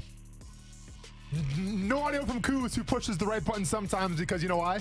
He's getting a little shook up right now about fantasy football. You know why? We were having a heated discussion. You know why? Because there's a team by the name of Rob Gronkowski's Little Urban Achievers coming for him, and that's a la me, of course. And he's a little shaken up right now. He needs a tight end. He needs a kicker. Doesn't have time to play audio for the show, Kuz. I'm not going to fault you for it, man. If I was playing me in fantasy football, I'll be putting my ducks in line as well. Austin Lane, Action Sports, Jax, ESPN 690. Joined by Stuart Weber here, who will be here in a second. But before that, I got to talk about, check this out, you guys, ESPN690.com, Athlete of the Week, presented by Honda of the Avenues. We got 3 more athletes. We got Zeta Washington playing volleyball at Ponte Vedra, who I think is a sophomore. I think Brent said. We got sophomores on the Athlete of the Week here. If you're dominant, you're dominant. If you're dominant, you're dominant. Scooby Graham, football, Baker County. And we got Jason Patterson as well, football from Ed White. So vote for your favorite athlete. Make it a thing. Give them an award. Keep that vibe alive, if you will. Speaking of football, high school football at that. By the way, Baker County. Yep. They've given up 12 points this year in 4 wins. Okay. And they have scored, trying to do a little quick math for you, about 165 or so. I mean, is there a Belichick coach in that team or what? Playing some solid defense over there. They'll have a good test this week. Okay. Well, speaking of that, Action Sports, Jack Stuart Weber, the best person to talk high school football with. What do we got on the docket now? Yeah, so what's going on? So today was an interesting day. You know, we're so used to the last week of the season crunching the numbers and figuring out who the heck is playing who, you know, the last couple of years because it's been numbers, you know. It's been based on this rating system. Well, 2020 going to 2020. So it's a completely different year this year where in order to make the playoffs this year, all you had to do was click yes. You just had to show up. You had to say, yes, I want to be in the playoffs this year, which, you know, is good. It's fine. It's such a weird season. You know, you give everyone the opportunity to get that postseason experience and get a chance to play. And an interesting thing, too, by the way, for teams that haven't played all 10 games, even once you're out of the playoffs, you can schedule a couple more games to try and get that full 10-game slate. Sure. The idea is that they want the student athletes to get that full season experience. whatever way possible. Obviously, it's probably a great honor for some programs who haven't been in the playoffs in a while. I mean, listen, if you're a high schooler, you're going to the playoffs, that's an exciting time of your life. So I get that. My question to you is, did any teams kind of opt out of going to the playoffs for whatever reason? The major thing where you see that is South Florida. So Miami-Dade County, Palm Beach County, some of the programs down there who were so behind the 8 ball as far as when they were able to actually play are the ones who aren't doing the postseason. Be it, they started their season after that deadline to opt in or things of that sort, to where it just didn't make sense for them to do it. Locally, everybody's in. So more down south, obviously where those hot zones were. Sure. I mean, is it more of a lack of, it's not so much that the kids have COVID-19, it's the fact that they didn't have time to prepare and they want to throw like a team out there who only practiced for like a week and could get hurt. So it's more of like an injury concern more than a COVID-19 concern? Yeah, that's certainly it. You're talking about teams that maybe would have played like 2, 3, 4 games to then have to jump into a postseason. And, it's a district-wide decision down there where they've decided, we're just going to, we're going to have, extend the season. We still might be able to get in a bunch of games, but you guys go and do your state series, go do your bracket, which the brackets came out, and I'm looking at a bracket. I'm like, man, what am I looking at a bracket at the beginning of October for high school football? But that's kind of what you're doing. And when we talk about the bracket, here's the thing. It's not based at all on what you've done on the field. So random seedings and then coin flips to determine who's home and away. So here's the big question. Why? And I understand some teams probably only got like 4 or 5 games in, but why do the random seedings, right? Like, it still makes sense where, your ranked team is going to be ranked higher, so why not reward them? I mean, I get this is a new year for everybody, COVID-19 and all, but still, why go random? Yeah, it is a good question. You would think it would be at least somewhat merit-based, but I feel like by doing it this way, it's done now. And teams are able to plan a little more, which I think is probably the onus for, coming up with that idea. The reason why they wanted to do it is because, now you can set it in stone that, okay, Fleming Island's going to host a team from the Panhandle on November 13th. You can mark that down and be ready for it, as opposed to waiting until that last week where all that, performance on the field determines it, and then you'd have to kind of wait till the end to really figure it out. Gotcha. So, did you see any kind of blowback though? Listen, because if I'm one of the top teams in the state, right, and I've earned that. If I'm a coach and I have to go to an away game and play a tough team itself, I'm upset, right? Because you're doing my team a disservice by doing that. So, is there any kind of blowback, I guess, is the real question. Yeah, I mean, we might get some of that a little further down the road. If you're thinking of a situation where locally that might happen, just look at Ponte Vedra, who is currently undefeated, and right now they have a bye week. I'm saying a bye week because essentially what happened was you have so many teams that it wouldn't fit in the normal size bracket, so you're having some teams have to do play-in games where they have to play the week prior. Okay. So, for instance, Englewood and Columbia are ranked 15th and 18th in that region because it's just random rankings, random numbers. Yeah. So the bottom, whatever number it is, have to do a play-in game to then take on the 2 seed of Ponte Vedra. Sure. And so you're talking, but the point I was trying to make is Ponte Vedra, who's undefeated, is likely going to have to go to Lake City, Columbia for the first round of the playoffs against a team that's, historically been very good. They're still figuring things out because they got a late start to the season this year. So is that kind of the matchup to watch right now in terms of Jacksonville in the city? That's going to be the one to keep an eye on. That'll be a good one.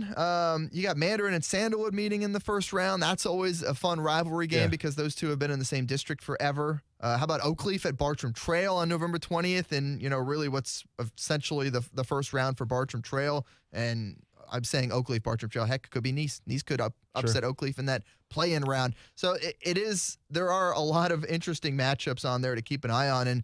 And Trinity Christian, a team that, only behind Bowles has, so many state championships, NUC locally, they got to go on the road to Baldwin, who has looked really good this year and beating all the opponents that they faced.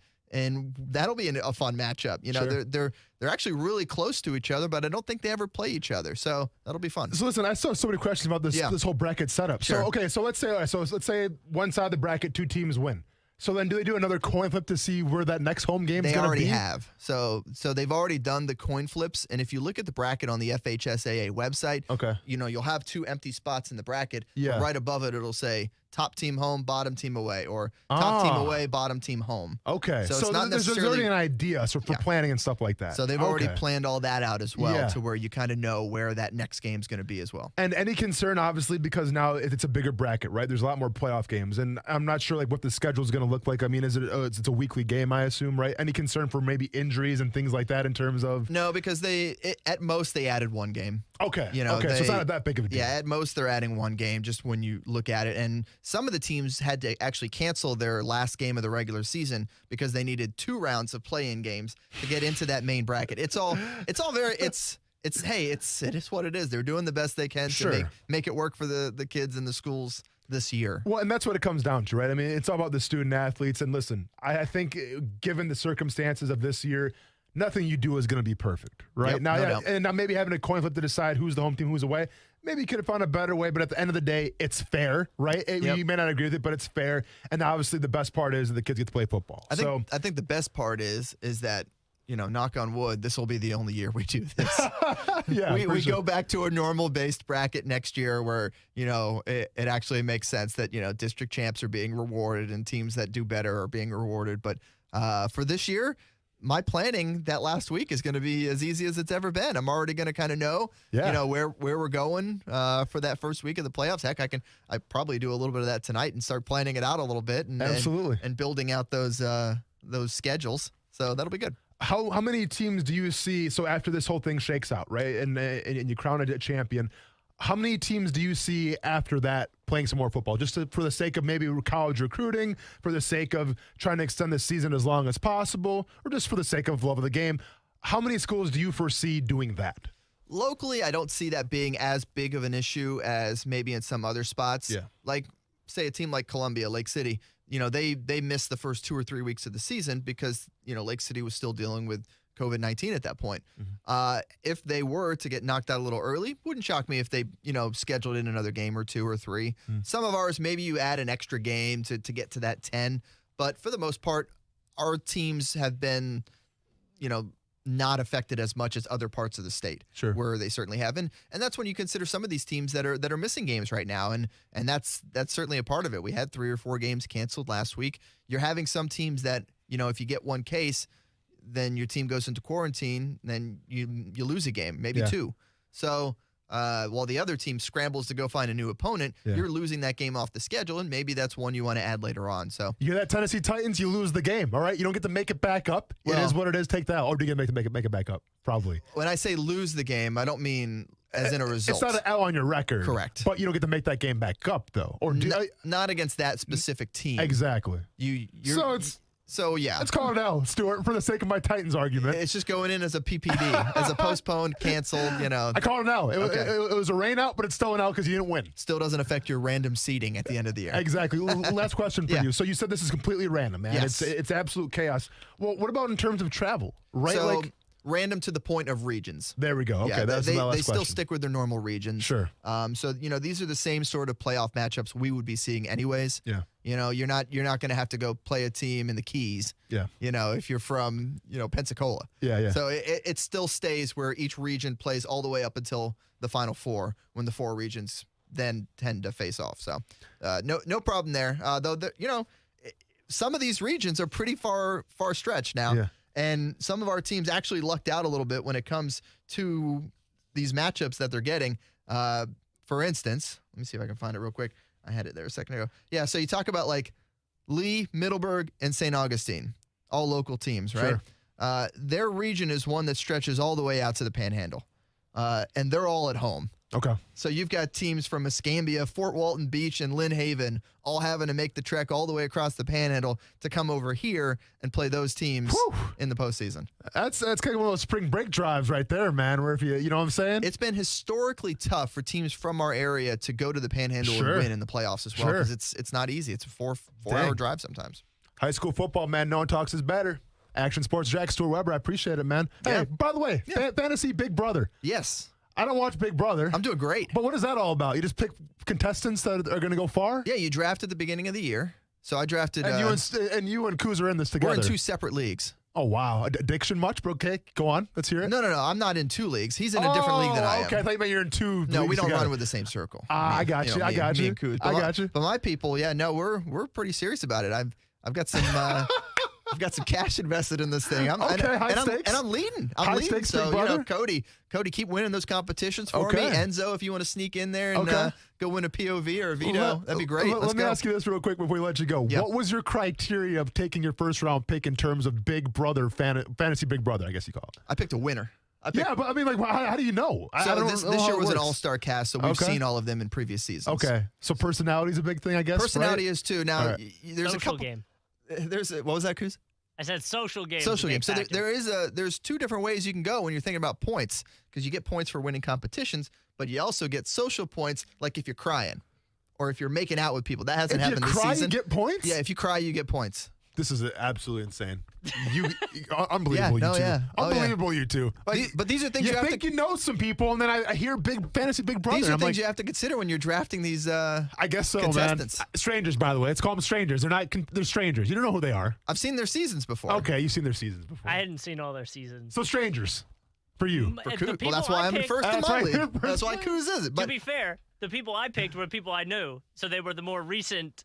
Yeah, that's poor decision. Less strangers. I go competitors. I don't go with the social gamers. I go with the ones who are going to win the competitions. Okay. It's just it's got me in first right now. It's really amazing just how far fantasy sports have come. Like, I mean, I get fantasy football. I don't really get fantasy baseball. It's way too much work. But fantasy Big Brother, I'm sure there's fantasy Dancing with the Stars. There's Survivor. probably fantasy Bachelor. Man, the whole world of fantasy, man. Why not, though? It's good stuff. When you escape reality for a couple hours, especially now. Yes. Yeah, exactly. It keeps you busy. Stuart Weber, thanks for stopping by, man. Good to see you. You got it. Cool. Hey, when we come back, we'll talk a little NBA before we go off the air here. And also, what are you guys watching tonight? I want to know what you guys are watching. Big Brother. We're watching Big Brother. I'm not talking to you. Talking to everybody else because no one else is watching Big. How is that show still up? What are the ratings like in Big Brother? It ain't good. Stuart, you would know better than me. It's not bad. No, it fills time for them. You'd be surprised. It's better than SmackDown? I don't know if it's better than SmackDown. It's not better than the amount of engagement that you get when you tweet about it is actually kind of surprising. Good engagement, and for CBS, it makes a lot of sense because you're only paying the winner $500,000, and you're filling 3 hours of programming every week on CBS. So, like, cost analysis makes sense for a network. It makes sense, but it also makes sense. Like, listen, you're living in a house for a couple days, $500,000. Thank you very much. But yeah, cool. I should do that. I should look into that.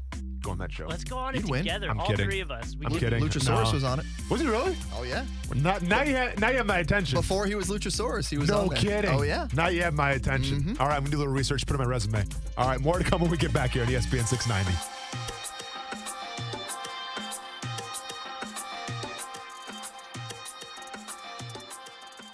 What's up, everybody? It's Austin, land of action sports, Jax on ESPN 690. If you didn't catch today's episode, I'm not mad at you, not even disappointed, but check out what you missed.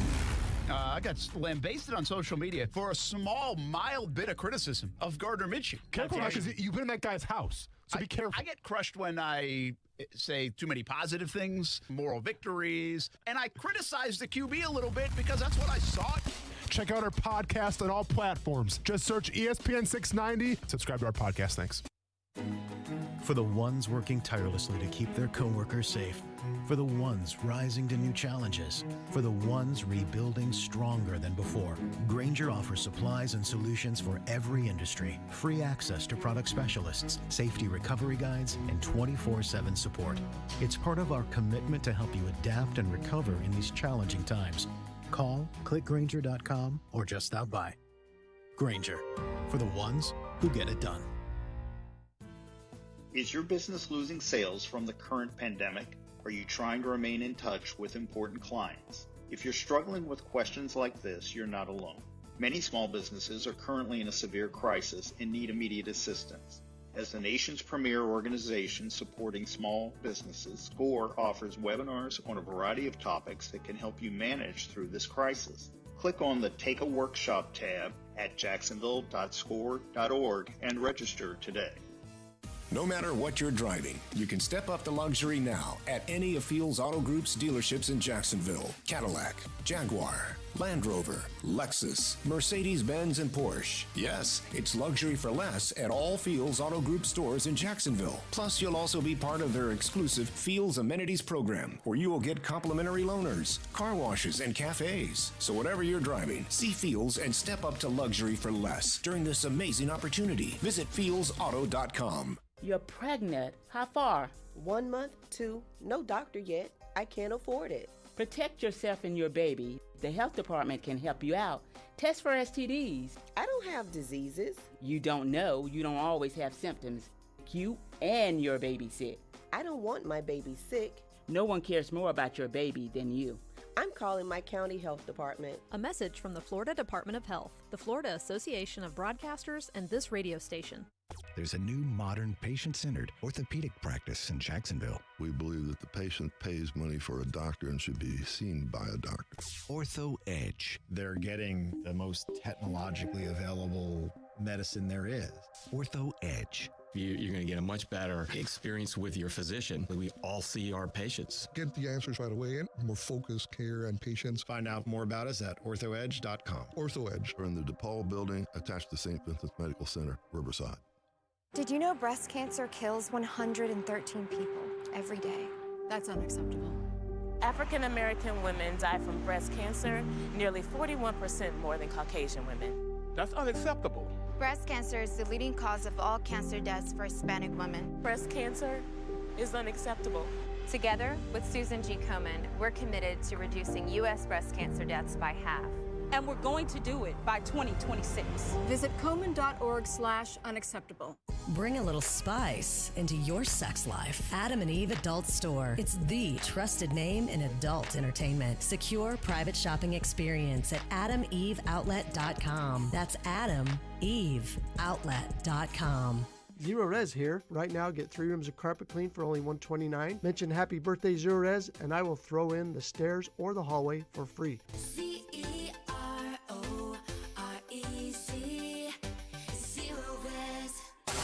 Hey everyone, this is Brett Martineau from Action Sports Jacks on ESPN 690. Hope you catch the show Monday through Friday from 3 p.m. to 6 p.m. on 10 different platforms. But if you missed the show today, you missed this. Are the Buffalo Bills for real? I think they are. I mean, I've been a big Josh Allen supporter. I mean, how about his start? Oh, yeah. Hey, I'm not surprised. I guess Jalen Ramsey wasn't right about him being trash. Subscribe to the podcast and check the show out on Action Sports Jacks on ESPN 690.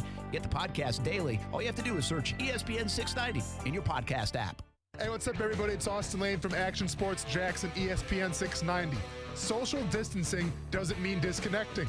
If you're working from home, keep tabs on the world of sports and Action Sports Jacks on your smart speaker. Tell your Amazon Echo or Google Home, play ESPN 690.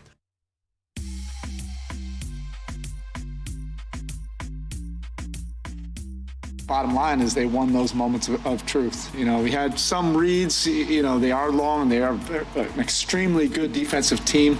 So your windows happen much quicker. Thought we had some opportunities, but you do have to credit their defense, and you know they just made plays, you know, going down the stretch, and you know we'll respond. You know that's not even that's academic at this point. We'll just rest up tomorrow and get back to work and get ready for the next one. Miami Heat head coach Eric Spoelstra go down in the series 3-1 to Los Angeles Lakers. I'll be honest, Bam came back, and I'm like, this series is about to be 2-2. Like, I was not expecting Bam to come out right away and do what he did. Jimmy Butler was still his thing the first half, but at the end of the day, too much Anthony Davis, too much LeBron James, and I always been asking who's gonna be that guy that steps up. That, you know, when things are on the line, you need that third guy to, you know, go to, and KCP could be that guy last night a little bit. So the Lakers go up 3-1. I think it's kind of a foregone conclusion now that they probably will win the NBA championship. And you know that's probably the way it should go down. But I'll tell you what, if you're a Miami Heat fan right now, I'm sure there's probably 10 of you listening. Probably not even, maybe 3 of you hardcore Heat fans listening right now. You gotta like what you see though from your team. I mean, obviously Jimmy Butler is one thing, but the emergence of Bam, the development of Bam is crazy. Tyler Hero. I mean, has anybody grown more in an NBA playoff like tournament, if you will, than Tyler Hero. Like, that guy started from, just a kind of an everyday guy in the regular season to go into the bubble now as a certified starter. Now is a certified, can be a game wrecker. Has a great 3-ball, obviously he shoots, can drive, can dish, can rebound. Guy can do it all. And by the way, the youngest guy to ever play in an NBA playoff series. So I think you like Tyler Hero going down the line. Like, you have a lot of pieces, I think, to be successful for a long time to come. And give Eric Spoelstra some credit, too, right? This is a guy who always kind of lived in the shadow of, he had Chris Bosh, he had LeBron James, he had Dwayne Wade. How come he didn't win more? You know what? He's doing pretty dang good right now with a roster that's a lot less talented than the one that he had with LeBron James. So props to him. I'll be honest, though, and then this is my one caveat to that game last night that I saw. Now, LeBron James had what? He was like 28 points, I believe. Yeah, almost went for a triple-double. I think he had like 10 rebounds, a little low on the assists. But this is why Michael Jordan has ruined me in my enjoyment of the game of basketball. Because to me, I want to go back to Game 3. And I want to go back to when Jimmy Butler goes off for 40 points, 40-plus points, wins the game, and then goes to LeBron and said, "You're in trouble." Now, yes, LeBron said it first, but then Jimmy Butler comes back and says, "You're in trouble," right? When Jimmy Butler said that, and listen, I didn't gamble on this game. I didn't make any bets. But if I was a betting man in Vegas, I would have put my mortgage down to say that LeBron James was going to have a triple-double or at least go over 40 points in Game 4. Because I'm so desensitized with Michael Jordan, where it's like, anytime somebody called out Michael Jordan was the response. I'll put the team on my back. I don't care if I have Scottie Pippen, Kukoc, Longley. I'll do it myself. Because they're two different players. Like, LeBron James is a facilitator as well. Like, people forget that about his game.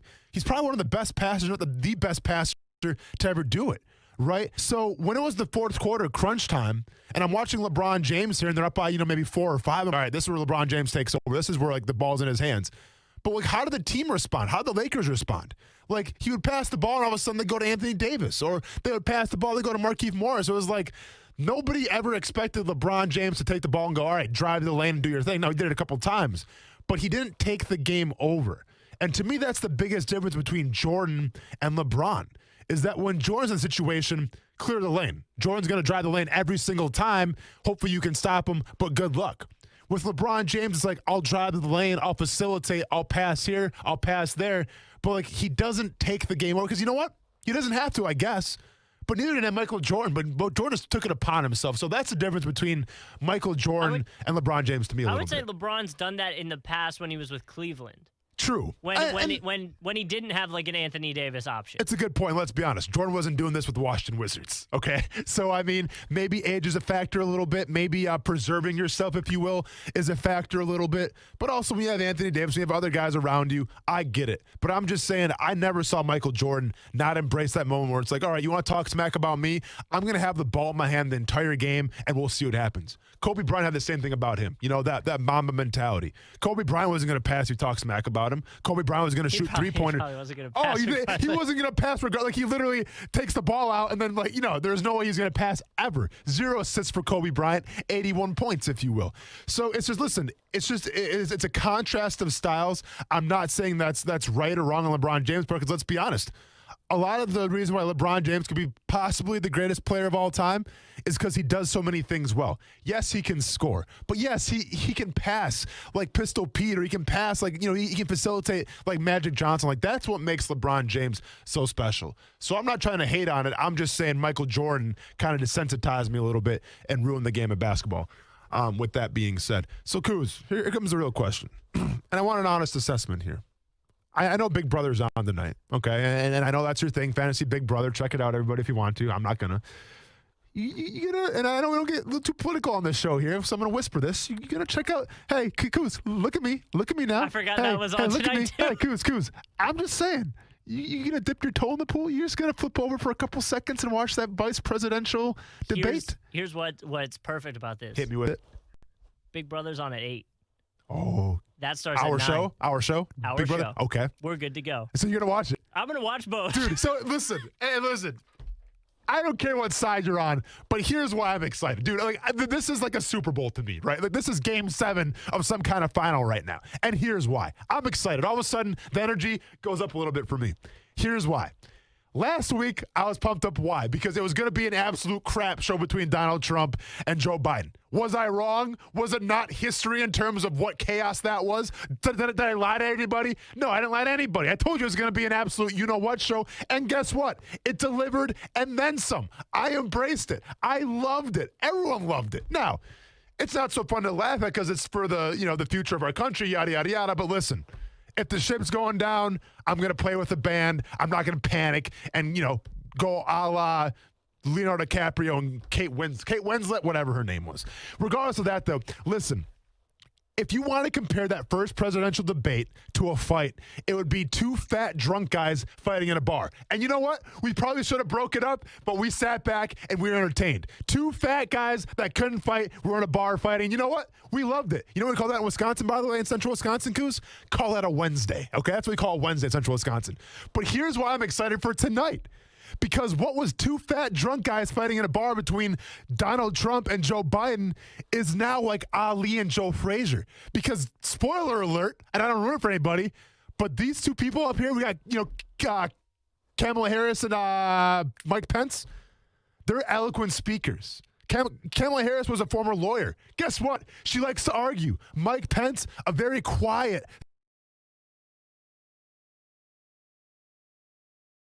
styles, and we have the makings of a good debate. So where the first one was an absolute you-know-what show, I think this one's going to actually be like, dang. Like, we're going to have some sound bites from this one going back and forth. So show me out, Asia. You know what I'm saying? Show me Mayweather. Like, that's, to me, what this is going to be. And you know what? No one's talking about this one. Because you see any commercials for this thing? No, like you said, I forgot until you brought it up, and I went, well, that's because you had Big Brother on the brain, and I'm here to tell you, like, listen, check this one out. Now, once again, it's obviously for the good of our nation, yada, yada, yada. I got to have the prerequisites there. But I'm just saying, from chaos, from wittiness, from sharpness, we go from 2 drunk fat guys fighting in a bar to Ali Frazier, and you know what? I can't wait to see it. Woo! We just talked politics for about 4 minutes. I'm probably going to get a memo on my email, but it is what it is. Hey, but thanks for tuning in, everybody. I'm Austin Lane, ESPN 690 Action Sports Jacks. That back there is Justin Koo, is pushing all the right buttons. Thanks for hanging out. Thanks for saying hi. We'll do it the same time tomorrow, same bat time, same bat channel. You all have a good night, everybody. Stay safe out there.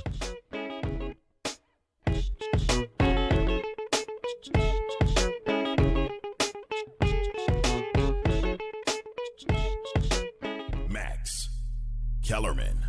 Irresponsible leaders in this country.